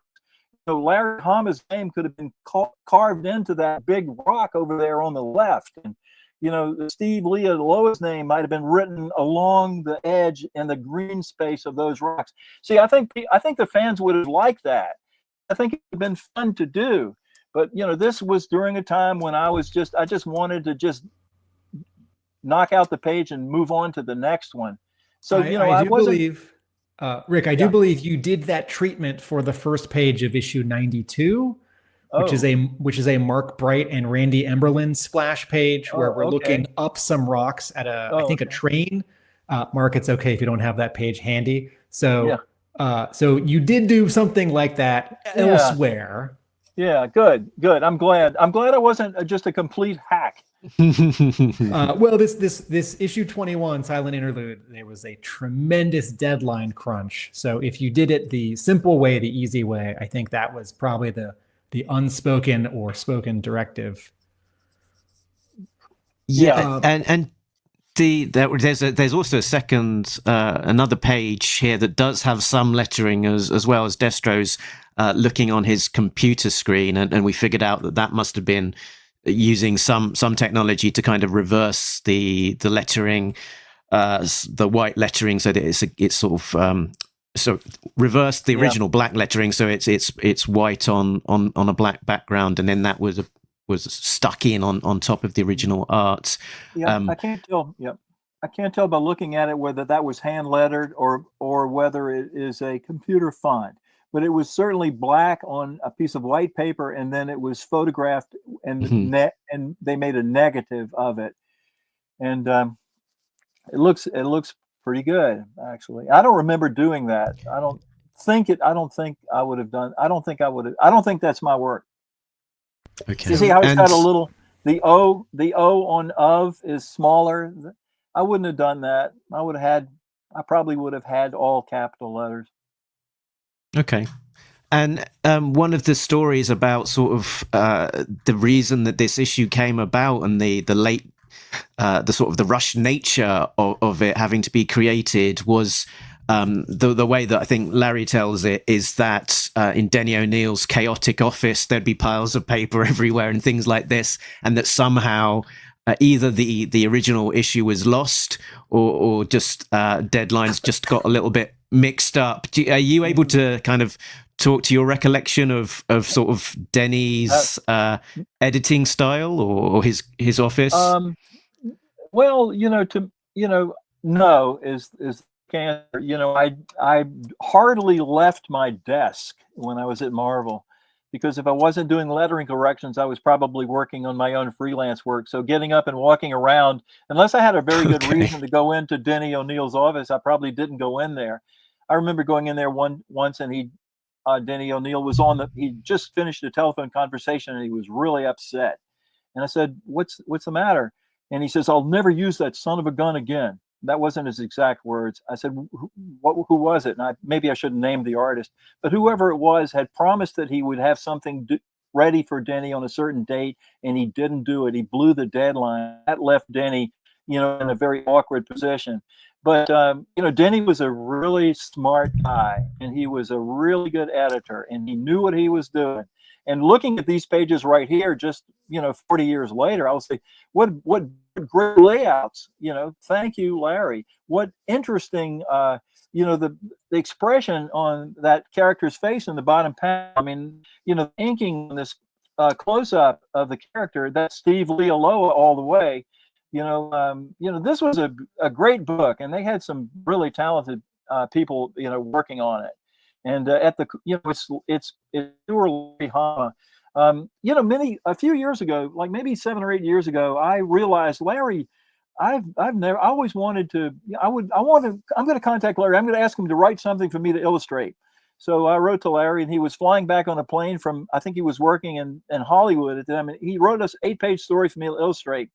And I did it, and I sent him the pencil pages, and he kind of, I won't say completely redid all of the layouts on the pages, but he really, I wanted doing the layouts the way he wanted them, and it wound up being a great story. But Larry's layouts are just really great. I mean, this page is just so much fun to look at. You look at the top, it's your eye will linger on the intricacies of that, whatever that piece of equipment is there. And the next thing, there's lots of interesting things to look at. And then you got this giant face looking at you, and then the type, and then the guy contemplating. It's an interesting page. And Larry did that for so many books. So many of the artists that worked with Larry became better artists because they were working with Larry or for Larry, and Larry taught them a lot. And I'm sure that you'll eventually hear that from other people as well. Rick, what is this story that you and Hama collaborated on? Oh, yeah. Well, it was a story about a little girl. Yeah, there he is. That was the day I asked him if he would write the foreword to this graphic novel that I was working on about getting drafted, and he agreed to do it right on the spot. And he wound up giving me a nice blurb for the book because he and I were both stationed at Fort Jackson at one time, and he said if you were ever in the Army, this will bring back a lot of memories for you. And but anyway, that book was a story of a little girl who was. It was about child molestation or something. Anyway, she was picked up by this creep, and he was trying to lure her back to his house, and he didn't realize that she could metamorphosize, if that's the right word, into a multi-armed tentacle monster. And so she wound up with the upper hand over this guy. I don't know a story like that would ever be published, but I spent weeks on it, and I showed it to him. And I guess you don't get I never got a lot of like, oh wow, that's great, Rick. You don't get that kind of stuff from Larry. I guess if he doesn't laugh out loud and say this sucks, you should be happy. But no, it was one of the things that I really feel like I felt good about, that I'd been able to do a story for Larry, because he's such a good writer and Rick, and artist too. Is it possible that was for paper cuts? Because I feel like in a catalog 6 years ago, I saw a solicitation for a revival of one of the EC comics. It was like Tales from the Crypt. And Larry's name was listed. It was going to be a 3-issue miniseries, and they were never published. And I asked him about it like 6 months later, and he shrugged his shoulders. I'm sure it was never published, or I would have known about it. Okay. And I don't think Papercuts would have been able to do it, because it was not, there's not for kids. I would say I'm not too sure it was for adults, to be honest with you. But the subject matter was really was for adults only. Do you remember? Was this just the two of you, or was there an editor involved? Nope, just the two of us. And at one point, he told me that there was somebody that wanted to publish it, and I don't remember whether it was Papercuts or who it was, and they were only going to pay $50 a page. And I thought what I realized later is I should have said, well, do you want to do that? And it would have been $400, and I would have been happy for him to have the $400. But at the time, I think I was holding out for maybe I'm going to get um, two other two other writers to write stories for me to illustrate, and then I'll have like something pages, and I could maybe get that published as a book. And I wanted people to be, adequately compensated, because I did not pay Larry to write this story. He did it out of the, goodness of his heart. And it's still out there. Maybe one day somebody may be interested in it. So you have the originals. You have all the artwork. artwork. I did all the artwork, the lettering, the coloring, and it's finished, and it's never been seen, and probably eventually everything gets seen. But I'm happy with the work I did. I thought, when you're working for Larry, there's something about the guy that just brings out the best in you. You want to do your very best for him to, you want him, you want to please the guy. I think you want to get him to say he likes it. It's not easy. Mm-hmm. It's not easy to do. My impression is that Larry doesn't shower people with praise, but he'll let you know if it's not good enough. I found that that page that I think you were referring to, Tim, unless you were thinking of a different one. This was from the issue 92, where the credits have been lettered on the struts of this railway line that's sort of traversing a ravine. Right. That's good. I like that. Although the Larry Hama part of the H looks like it's off of the whatever the piece of wood is. But anyway, I think it's more interesting. I think it's interesting, and they blend in better. It doesn't like, it's not just something stuck on the bottom of the page. I mean, that bridge supporting structure is actually nice and covered up. But I tried to do that with Spider-Man too. When Todd McFarlane took over Spider-Man, he wanted he told me, don't do just your average lettering job, Rick. I want you to do something special on Spider-Man that I'm writing and drawing. So I said, okay, sure. And then we had spidery looking lettering, and where the letters, some of the parts of the letters look like the legs of a spider, and it's still, the main thing is it's fine is if it's readable, and in those first 5 issues, you lettered the word doom many, many, many times. I don't mean the name, everyone. I mean the sound effect, because it's like, right, Spider-Man's been poisoned, or there are these drums as someone is approaching. Yeah. Mark, is this the time when we're going to ask Rick about no longer lettering G.I. Joe? Yeah, I mean, so we talked about the fact that you getting on with Larry, admiring him. Maybe there's a time where there was a little bit more of a falling out, and the question that we mentioned before, which was explain the gap in your CV. So there's this point at which you stop lettering G.I. Joe for a few years before coming back, and there's a story there.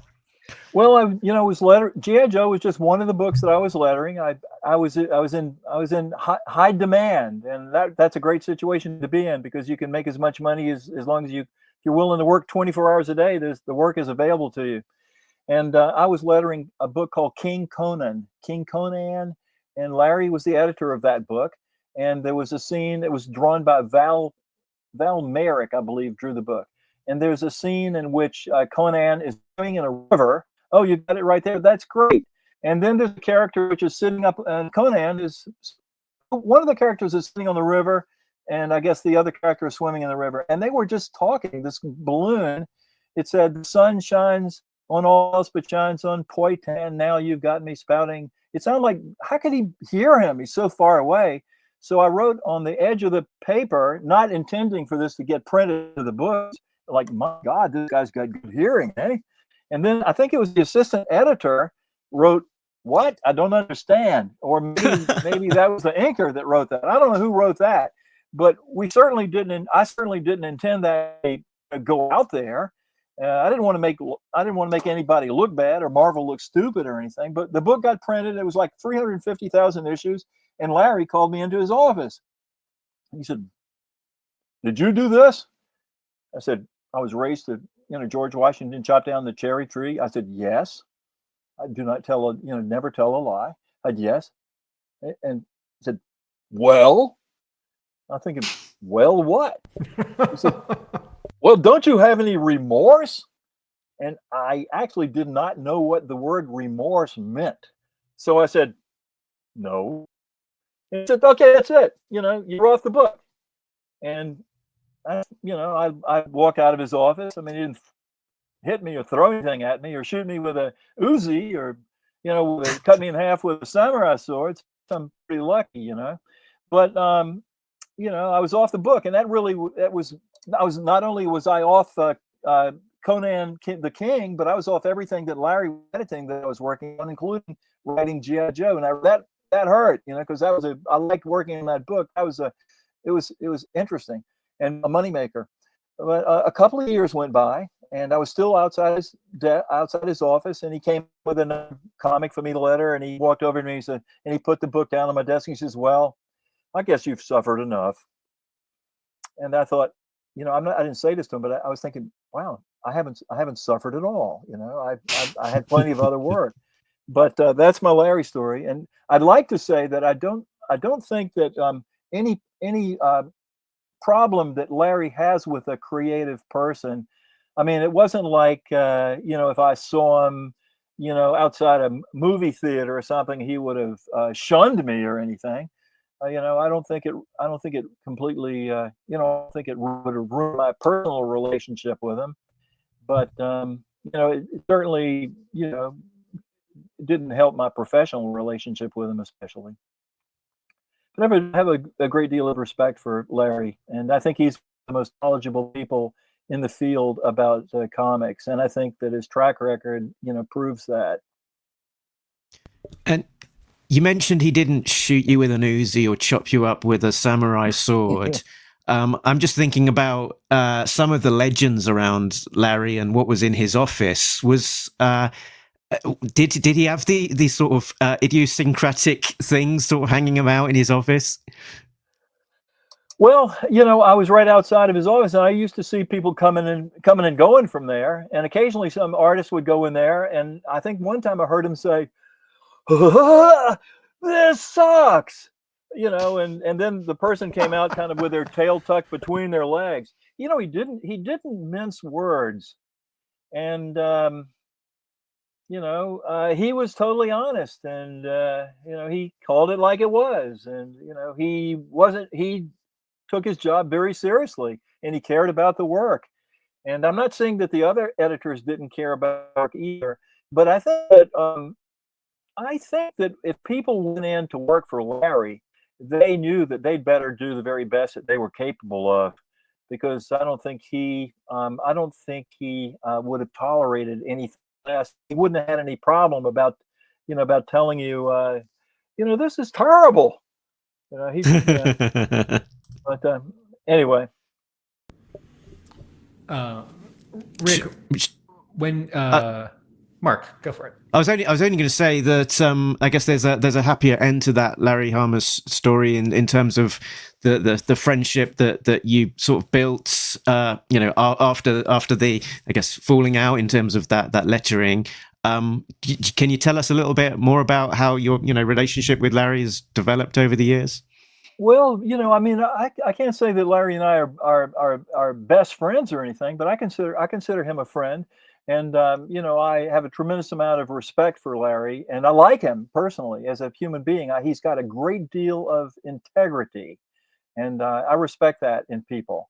And when my wife was in the hospital giving birth to our second child, there was a blizzard, I think, in New York, and I was isolated and alone up there with my 2-year-old son. And I thought, man, I could really use some company right now.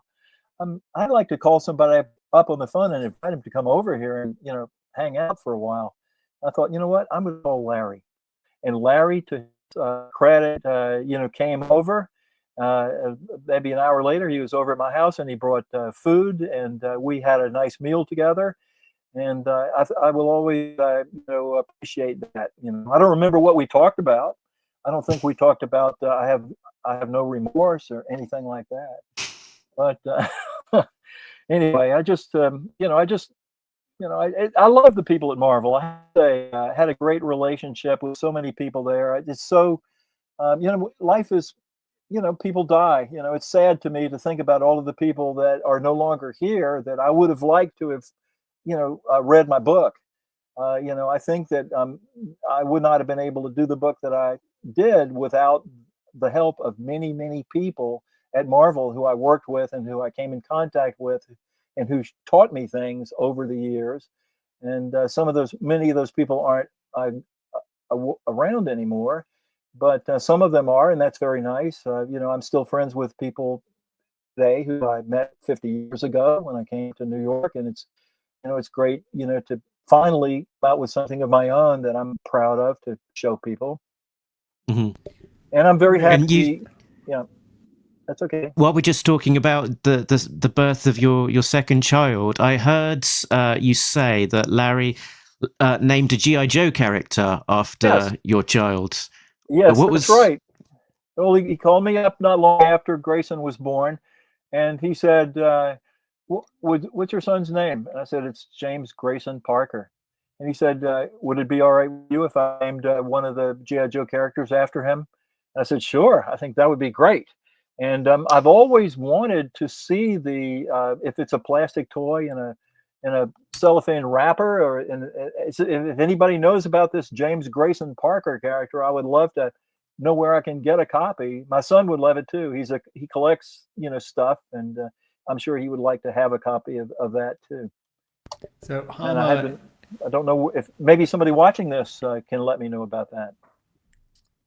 Hama named many G.I. Joe characters after people he knew. A couple were named after Marvel folks. In a few cases over the years, someone at Hasbro picked the name themselves. And I think in a couple cases, someone at Hasbro may have taken a name that Larry had picked, and then they changed it because they were the next sort of editorial or art direction step in the process. Right. Mark, is this where you put an image on screen? Were you able to find something? I was just trying to Google just now. I'm not sure if I can find it, but I'm sure someone in the comments when this eventually goes out will point us in the right direction if we don't figure out before. This may be a character who has a walk-on appearance in an issue and is not made into a toy. It may be one of these cases where the name didn't make the final cut. Well, that would be great. I mean, I'd love to see that. That would mean a lot to Grayson, I think. Rick, can you talk about when you stopped working at Marvel? What were those circumstances? Because I figure if you are a fast, good letterer, you're just going to stay busy, right? No, unfortunately, it was a bit of a shock. I'd worked at Marvel for about 18 years, and the last thing I did for them was I spent 2.5 years doing Beavis and Butthead comic book. And all of a sudden, the company was bought by a corporate raider. He wanted to cancel all licensed material. That included Barbie, which my wife was writing. I had 2 young kids, and suddenly I found myself going from making a good living to making zero money. And it was a bit of a panic. It was during that period of time when I sold a lot of the original artwork for Beavis and Butthead comic book because I just didn't know what to do. And it was rough. It was really rough. I didn't know what to do. And lettering had been kind of taken over by people using computers, and that wasn't something which particularly interested me. So I thought, well, I've been doing artwork. Now I have a lot of published work. I'll try to become an illustrator. So I called up a good friend of mine, very successful illustrator, Gary Hallgren. You probably have heard of him. And Gary said, Rick, you've picked the absolute worst time to go into illustration. I thought, I have? I mean, why is that? And he said, because, the computers have taken over a lot of illustration jobs that people, formerly where companies would have to hire an actual artist to make something, on paper. Now that they could have people who were in-house who knew how to use certain computer programs, just generate whatever, image that they needed. And that was a bit of a shock. I did get somebody, I sent out a whole bunch of cards to people. I had color postcards printed up with lots of images and stuff on there. And I got a response from one art rep, and she said, "Rick, I really like work, but I'm not getting enough. I don't have enough work to keep the people busy that I have right now." So I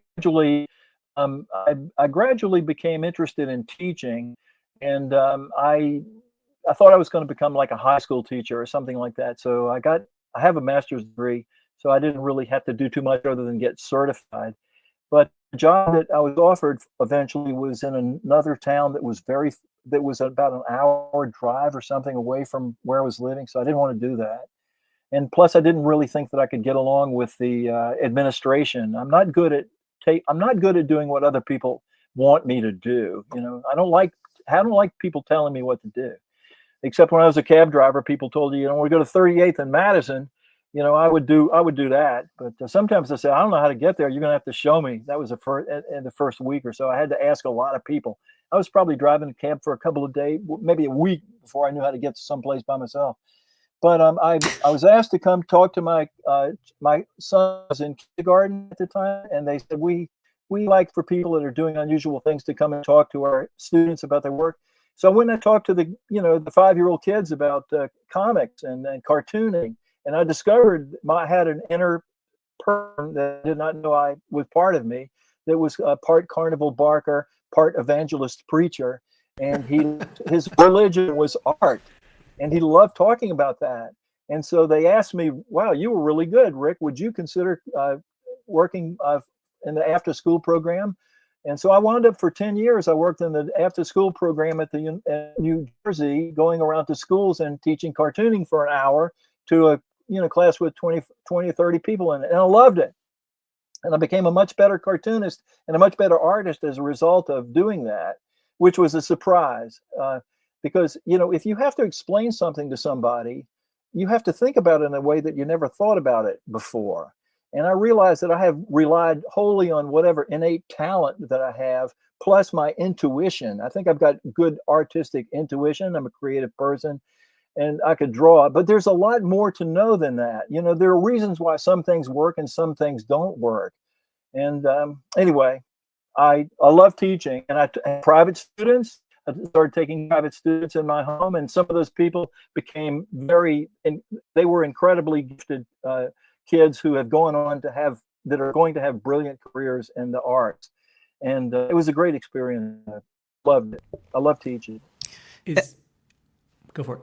I was going to say, you describing how you didn't didn't necessarily respond that well to people telling you what to do, and sort of reading this and sort of looking at the rest of your career where you you think about, I guess I think of you as a kind of like in that counterculture cartoonist sort of world of the likes of Robert Crumb and stuff, the almost antithesis of military kind of boot shining.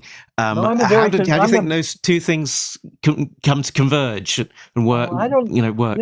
Robert Crumb is very different from me. I mean, he's much freer than much more free than I am. I'm a pretty conventional person, actually. I believe in playing by the rules, and I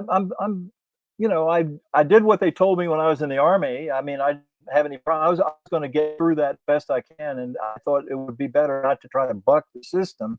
I just prefer, in real life, I'd prefer to be in a situation where I can do whatever I want to do, which is one of the reasons I love working on Drafted, because I realize the only person I've got to please here is myself. I always spend a lot of time worrying about what other people were going to think, particularly if somebody has written a story and you're illustrating it, it's like, I wonder what they're going to think of this. Am I doing this?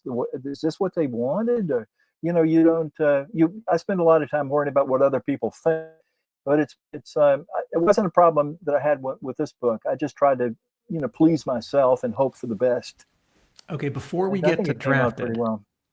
Before we get to your new graphic novel, Drafted, I want to ask in your author bio on the back flap of Drafted, I am reminded that you were the artist of paper cuts Mad Magazine style graphic novel parodies, including Harry Potty and the Deathly Boring, Yeah, that Diary was of a fun. Diary of a Stinky Dead Kid, and Yeah. Ghoul The Ghoul Lunatics Lunatic sequences sequences revival of Tales from the Crypt. for Tales from the Crypt. Yeah. So can you talk about? So you were doing other work before you started Drafted. So Yeah. in the years after Marvel, you were teaching and Mm. freelancing or trying to freelance. Can you talk about those graphic novels for paper cuts and sort of how long that was, what it was like?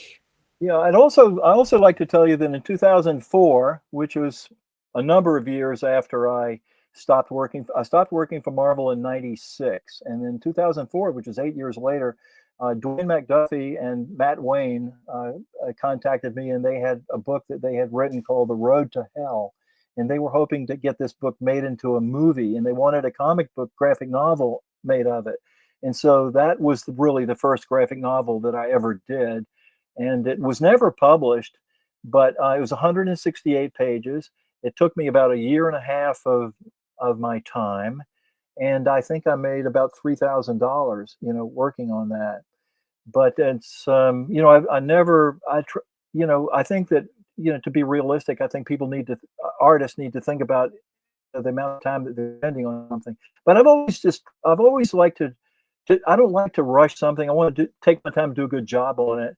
But I also, I was a big fan of EC Comics when I was a kid. So when Jim Salicrup called me in 2007 and said, we would like you to do the Ghoul Lunatic sequences for the revival of Tales from the Crypt, starring the Crypt Keeper, the Vault Keeper, and the Old Witch, I thought, great, perfect, I understand this. I remember being freaked out by these people when I was a kid. That guy with the long gray hair down to his shoulders, I mean, there was nothing like that in 1955 that I knew about it, and he was talking directly to the reader. He's like looking at you, and I thought, wow, that's great. So here, finally, somebody's offered me something which is kind of right down my alley.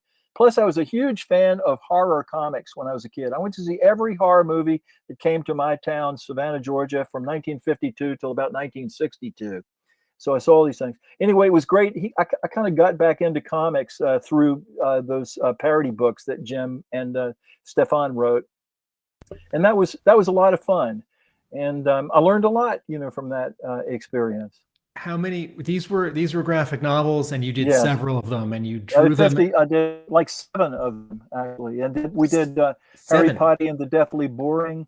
We did Breaking Dawn, a parody of Breaking Dawn called Breaking Down. We did a parody of Percy Jackson and the Olympians. Ours was called Percy Jackson and the Black Vegetarians. They were written by Stefan Petruka, who's a really funny guy, very good writer. And they were 50 pages. I did the penciling, inking, the lettering, the coloring, and I worried a lot about whether is this what he wants? Because I didn't get a lot of the references. There are a lot of cultural references. Other people write, things that I don't know about. I stopped watching television, when I was about 15 or 16 years old. I don't think I ever watched TV again. I mean, so anything modern, I don't know what it is. I didn't get it, but they were okay with it. We did a parody of The Walking Dead, which I thought I was perfect for that, because I draw really good, ghouls, monsters, scary stuff. I'm really good at that. I was Famous Monsters of Filmland magazine was a big influence on my life in 1957, 1958. And I used to draw all of the monsters and things, and I put the drawings up on my wall in my room. And one day there was another door, somebody went to the door, and Ricky, there's a bunch of boys here wanting to see you. And I thought, great, finally I'm going to be accepted into the boys club, But all they really wanted to see was my artwork on the wall, because somebody had told about it in school, and they were on their way somewhere, and they were passing my house, so they stopped in for 5 minutes to look at the stuff. Well, my heart was broken when they all left, and I was left there with my work. But I realize now that's where I'm going to be. I'm going to be, in the end, I'll be there with my funny drawings. And Okay, except I do have a wife and 2 wonderful children I'm very happy about. So I just saw a bunch of your original artwork for Drafted, Yes, thank you for coming to that show. You're welcome. Thank you for inviting me. So, viewers and listeners, University of Massachusetts Lowell campus, UMass Lowell, has a small gallery, and I don't know, by the time in November and December of 2024, has a gallery show of original artwork with, as you can see here, a few blow-ups of full color panels of Rick's art and process from Drafted. And I went to see the show, and he gave a talk, and it was great. And some of the pages had ink stamps on the bottom or side margin with a date, like a librarian would stamp into the back of a library book with the month, date, and year. And some of those ink stamps on the original artwork were like 2017. So two questions. How did you start? How did Drafted come to be in the beginning? And also, I'm asking this jokingly, why did it take so long? Well, there's a couple of theories, and one theory is that the amount of work expands to fill the amount of time that you have to do it. And these days, if I talk to anybody that's working on a graphic novel or something, I said, give yourself a reasonable expectation to actually push a little bit harder. If you think you can do a page a day, try for 2 pages a day, and that way the book it won't take you 7 years to do the book. But in about 2013, the phone stopped ringing. People stopped calling me. The last paying job I did was I lettered 28 issues of American Gods by Neil Gaiman and P. Craig Russell. And after that, I wasn't getting any more work. So I thought, well, if the world doesn't have use for you, you'd better come up with some use for yourself. So I've been thinking that I wanted to do something autobiographical. I'd worked with Harvey Pekar, and I liked that kind of stuff. I feel like, okay, I get it. Comics can be about anything you want. They don't have to be about superheroes. So I thought, wow, but drawing a graphic novel, man, that is a lot of work. I think what I'll do is I'll just start writing about my life. So I got a blog and I started writing about my life. And I wrote for 2014 and into 2015, and the stories just came pouring out. And I realized that I really love writing.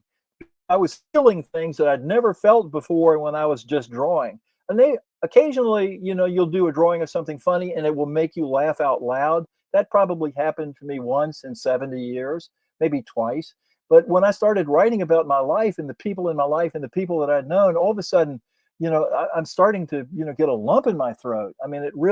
Sometimes these things were very moving. And it was great to be able to look back on your life, as you get toward the end of your life, look back on your life, and it helps you figure out, well, what was my life all about? What was I doing here? What did I do with my time? And then after about a year or so, I ran out of things to write about. Thought, damn, now I guess I'm going to have to draw some of this stuff. And I looked at the 150 stories, and a lot of them were about the Army. So I said, well, every good story needs a beginning, middle, and an end. I know when this thing started when I got drafted, and I know when it ended. It ended when I got out. In the middle is everything that happened in between, and it covered a 3-year period.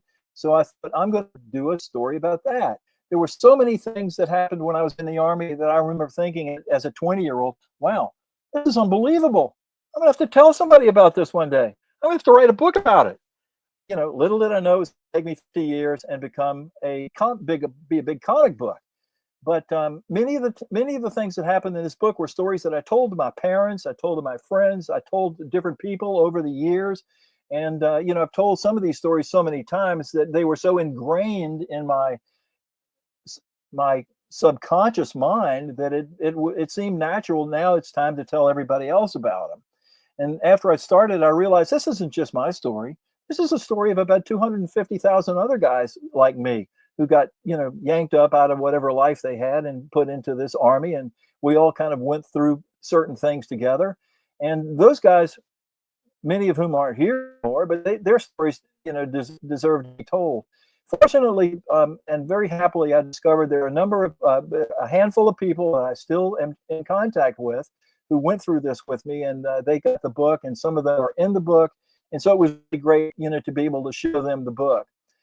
Most recently, a friend of mine showed it to her 103-year-old father, who was a veteran of World War II. And she was nice enough to make a videotape of this guy reading my book and laughing. And it brought back so many memories. And he started talking about, what his experiences were in the Army. And I thought, wow, it just doesn't get any greater than this. You connected with somebody who was a World War II vet, and he enjoyed. He was getting a kick out of it. He was laughing, and so I thought that that's great. That was a big thrill. But once I started going on this, I discovered that there were all of these things that I forgot, that I thought I forgot, that I remember. And I started thinking that all of the things that have ever happened to us, all of the experiences that we've ever had, they're all still inside our head. We just have to start moving the furniture away from those rooms that stuff's stored in. It's all still there. And I liked going back and telling a story about something that happened in 1968, because I forgot about the real world that I was living in. And I went back, and those people were there with me again. Those people were alive. It was hard to do the part with my mother and father, I'll tell you that. That was tough. That was really tough. But aside from that, it was, I won't say fun, but I will say that I enjoyed that feeling like I was 20 years old again. That was a thing that I hadn't expected. I forgot that I'm an old guy, sitting at a drawing table, hunched over drawing, for hours at a time. So I feel I'm 20 years old again. I can jump up there and climb over the wall of that building or whatever. But I'm starting to come back to reality now. When you start a project like this, once it gets going, it takes on a life of its own, an energy in its own. And I experienced some things on this long 250-page book that I never experienced in my life. And that is, at one point, I knew I was sitting in the chair here at my drawing table, and my hand was moving. I could see my hand moving on that page, and I was drawing pictures, and those pictures were coming out a lot better than I thought that I could ever do. And it was almost like somebody else was doing the work, and I was just sitting there, and the work was being done by somebody else. I told a friend of mine about that, and he said, "Rick, that was God working through you."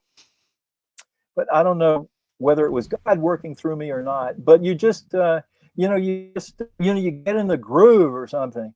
I did practice my figure drawing for well over a year before I started on this, because I was never comfortable with my figure drawing. And I realized, and I produced thousands of drawings of male figures, mostly male figures.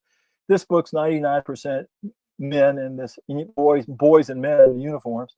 But I drew the figure over and over again compulsively until I felt completely, comfortable with my figure drawing. I did come to a point where I said, well, look, okay, you're not going to be, Wally Wood, okay? But that's okay. As long as you can tell the story, because I do believe that in comics, it's a storytelling medium. And the story is very important. You got to have a great story, and you got to tell it well. And I think the readers will cut me a lot of slack, and I think they have, because if you start looking at my figure drawing or looking at the creases on somebody's uniform, you say, well, that's if I had to show it to somebody at Marvel, they might say, it's not quite right. But it's good enough to tell the story. And so if you're going someplace great and the trip is going to be wonderful, people will forget that they're not driving there in a Rolls Royce or a Cadillac or BMW. They're going there, 60 Plymouth, but they're getting there and they're having a good time. And that's what I eventually had to settle for. That I can tell the story and people can follow the story, and hopefully some of the things that are happening that they're seeing and reading about they'll care about me, they'll care about the other characters, and before they know it, they're kind of relating to the characters. They're identifying. They want to know what's going to happen next. And having worked on the Spider-Man strip for Stan Lee, I think I learned how to keep people, hanging on until the next day to see what happens. I try to have a little bit, not a cliffhanger, but I try to make the book a page turner.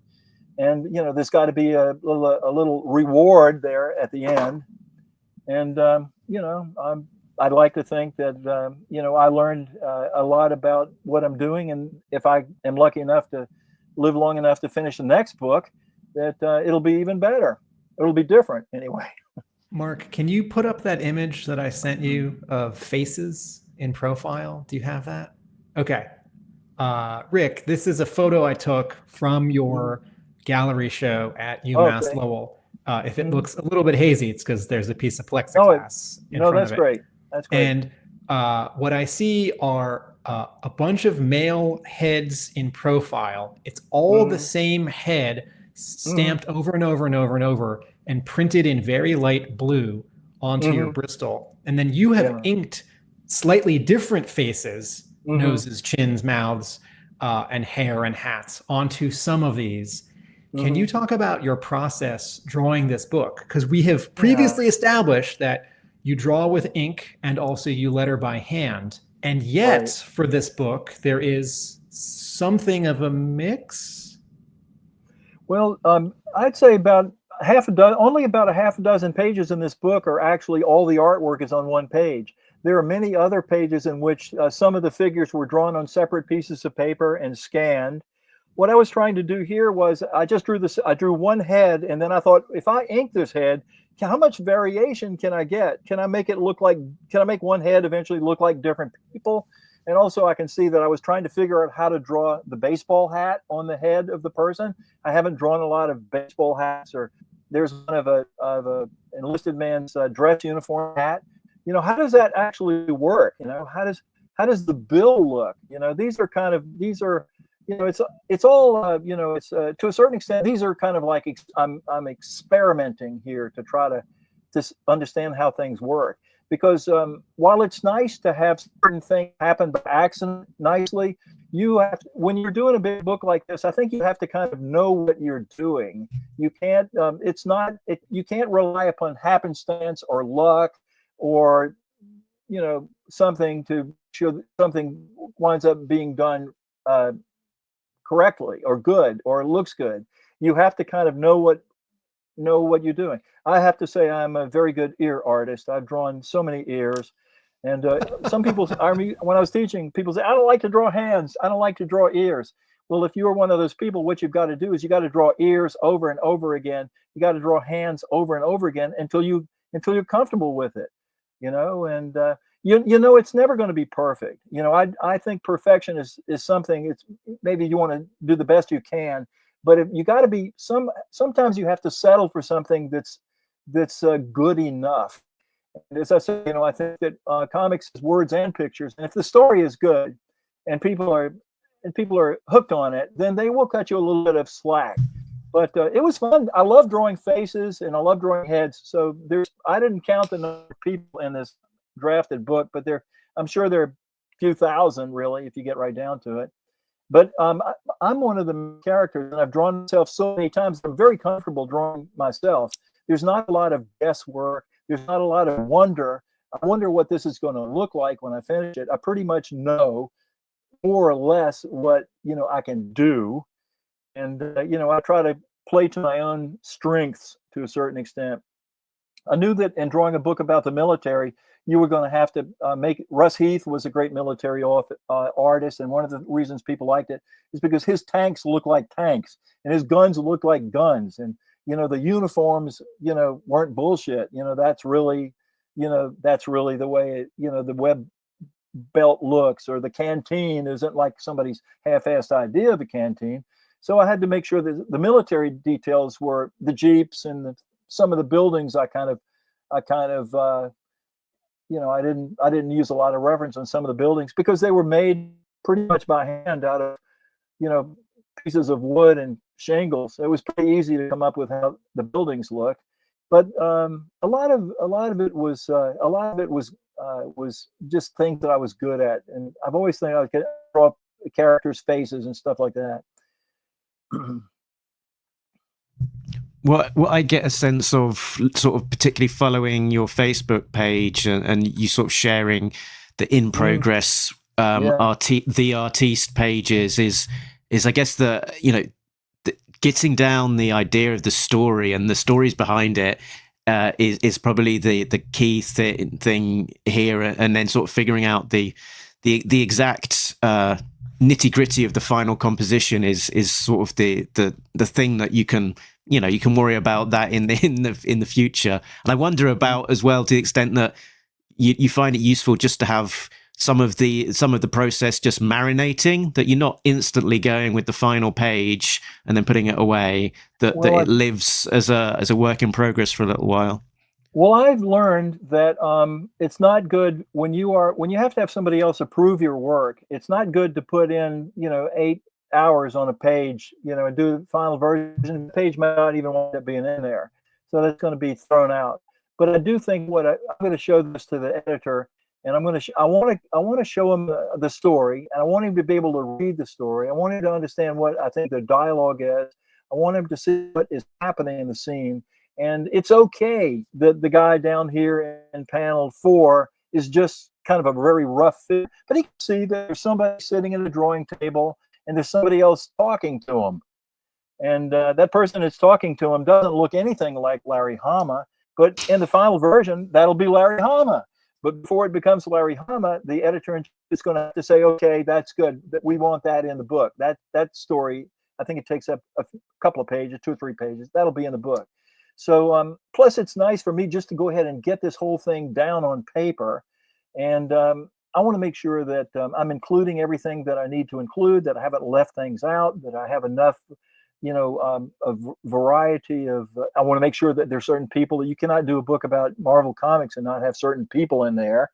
And there's certain people that are just going to have to be left out. I'm very sorry you can't put everybody in there. But,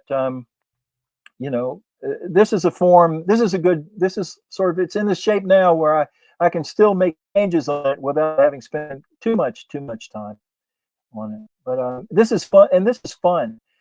Sometimes making the pictures pretty, going back and drawing everything so that it really looks nice. And some people that really like doing that, but that's not my favorite part. My favorite part is probably doing the layouts and then writing the dialogue, for the people. And I always read everything out loud, 5 or 6 times. I always try to say everything that I'm saying. Is there a shorter way that can be said? Try to leave out any words that you possibly can, because they're all taking up space on the page. Or which words need to be emphasized so that you make sure that the reader understands what information you want them to have. I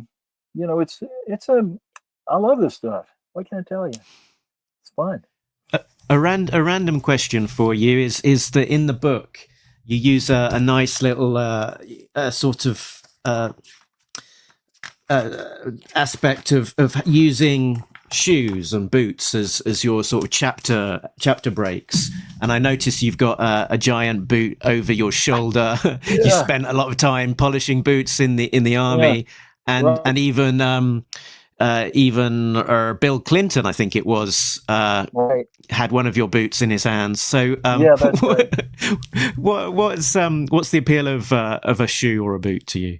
I don't know. I don't know. It's fun to draw. I've always been kind of not obsessed with shoes and feet, but I thought about it. I had, I won't go into all the details about the different artworks I've done that had shoes and feet and stuff in them, but I think I like it. I think I'm interested in them because that's where people's feet touch the ground. It's through your shoes and your feet that you touch the ground, and by that you touch the world and everything in it. So I think that's what the significance is in my head somewhere. But I did spend a lot of time polishing boots in the Army, and and boots on the ground and boots in general and boot camp and all of this other stuff, But that drawing that you see back there, that was done in, I can't see how, I don't know how this chair works, but it was done in 1990. A friend of mine gave me a big piece of foam core. I'd never drawn on foam core before, but I'd been doing lots of little drawings on matchbook covers and seeing them on the street of New York. I'd take a break from my lettering assignments and go downstairs and just, set up a table and a chair on the street and just start drawing different things that whatever came in my head. And people were buying them for they were $3 each, two for $5, and no reasonable offers ever refused. And I did 1,000 drawings, many of which were boots. And I drew so many times that I was able to just, it was just 68 marks on a piece of paper. And my muscle memory was so good, I knew how to do it. I could do it really quickly. And people would look at that and say, "Oh my God, look at this, Ethel. it's like the drawing is by magic. And I didn't want to tell him, well, that's because I've drawn this same boot, like 38 times, since last Wednesday, But I like drawing. I really love it. There's something about the act of drawing that really appeals to me. And the boot was on the wall in my studio, and my brother-in-law came through New York in 1992, and he was on his way to the Democratic National Convention. And this was being held at Madison Square Garden, which was right on the corner from where Lisa and I were living. And he said, can you draw a picture of Bill Clinton and Al Gore for me that I can carry with me to the show tonight? Hold up. I said, man, this is going to take me like a week to do this. And he says, you're an artist, aren't you?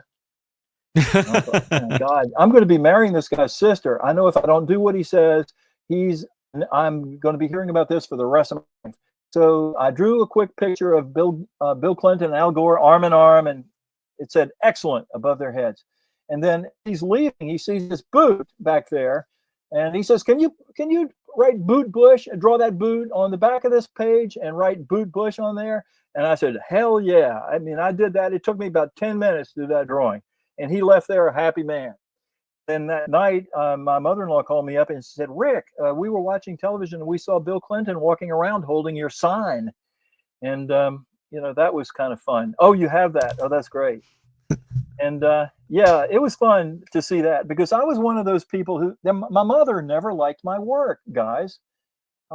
She didn't discourage me from being an artist, and she was artistic herself, but she liked things that were pretty. And my artwork apparently wasn't pretty. My mother didn't. She liked Monet and different artists like that pretty French Impressionism was a style that she liked. When I got out of college, I remember I went back and showed my mother my college portfolio before going to graduate. Ricky, your work is ugly. People don't like looking at ugly drawings.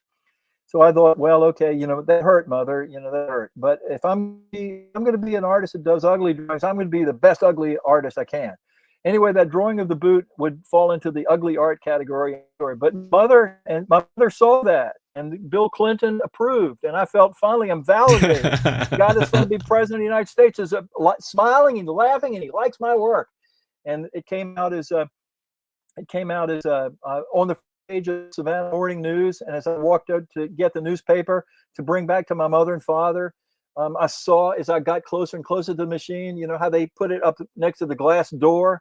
I saw my artwork coming through the glass door of the vending machine, and that was a weird experience. And I brought it back and I showed it to my mother, and you would think most of mothers, you know what, Ricky, that's great. I think that's wonderful what you've done there. She didn't say anything bad about it, but she wasn't impressed, my mother. But and my mother it was the hardest for me to draw. The hardest character in the book to draw was my mother.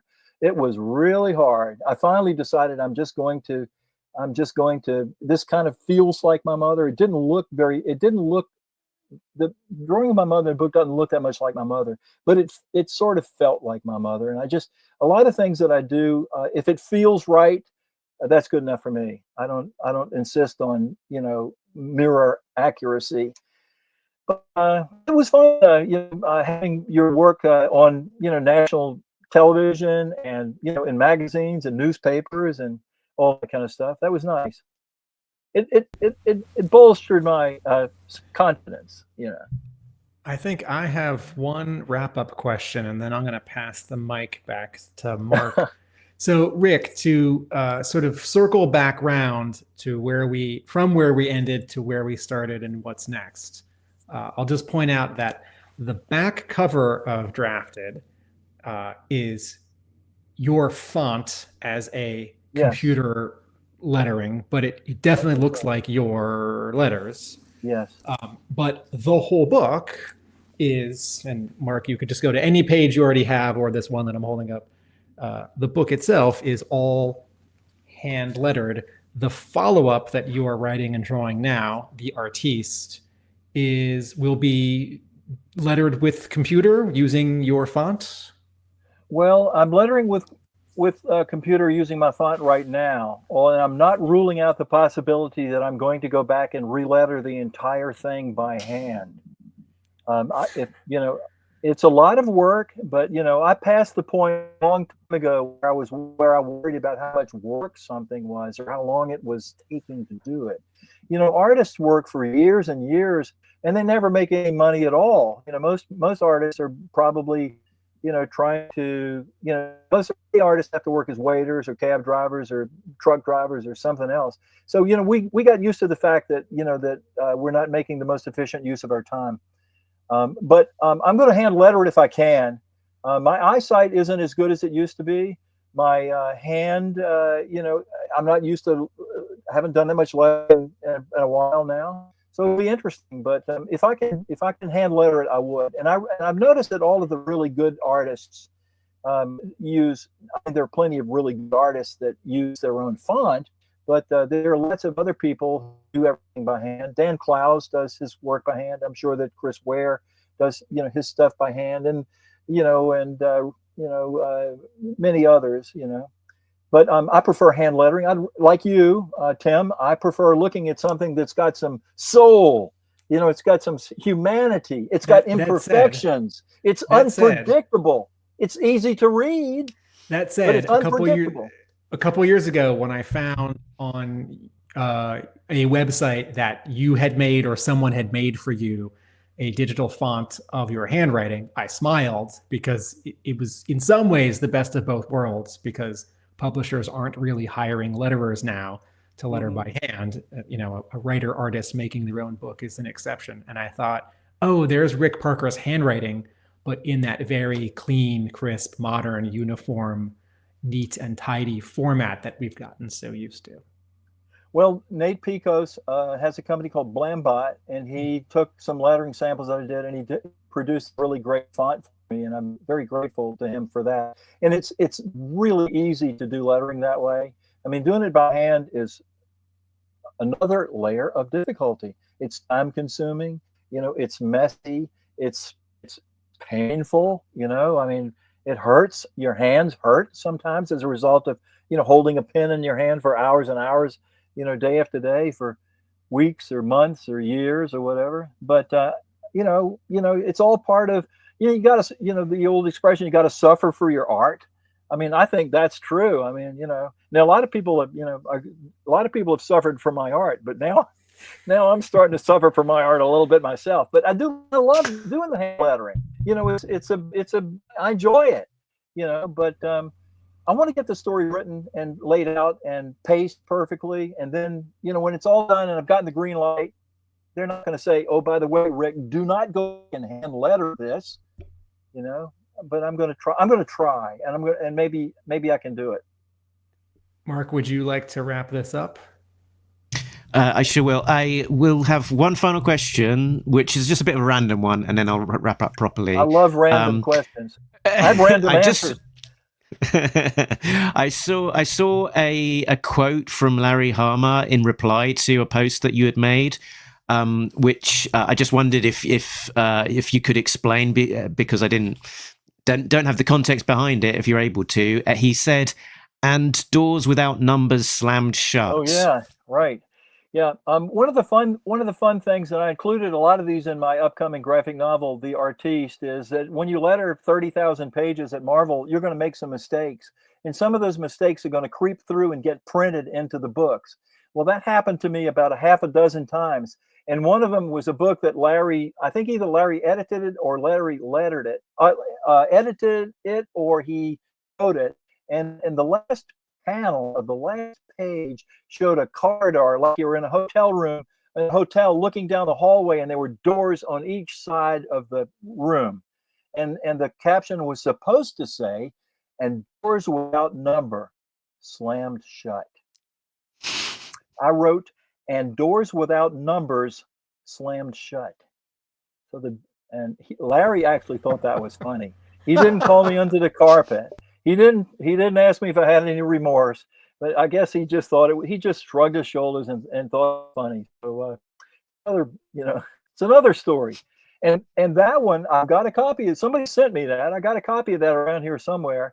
And but there are a number of funny things happened, like that when I was working at Marvel. These actually accidentally got printed. I mean, I didn't mean for that to happen, but I never really got into any trouble with it, except that one time where I got fired from lettering G.I. Joe, which was just as well because Joe Rosen is a better letterer than I am, so he got to take it over. I like Joe. He was good.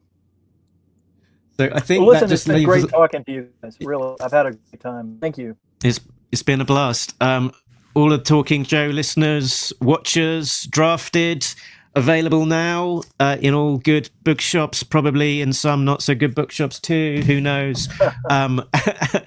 So yeah, it's a great read. I really enjoyed it. Definitely seek it out. Maybe. If it's not too late, add it onto your Christmas list and ask a loving relative to buy it for you. It's definitely a great read and an interesting story. And I'm very much look forward to the sequel about you as the artiste, and also urge people to if they enjoyed hanging out with you just now, head on over to your Facebook page, give it a follow, and have a look at some of the things that you've been sharing over there, because it's a fascinating personal story and a fascinating time and place to be that sort of world of Marvel and beyond in that time period. So yeah, that's it from me. That's it from Rick, and that's it from Tim. And before we go, just remember that nobody beats Talking Joe, an international podcast. Well done. Great acoustics there, Tim. That worked very well. Laters.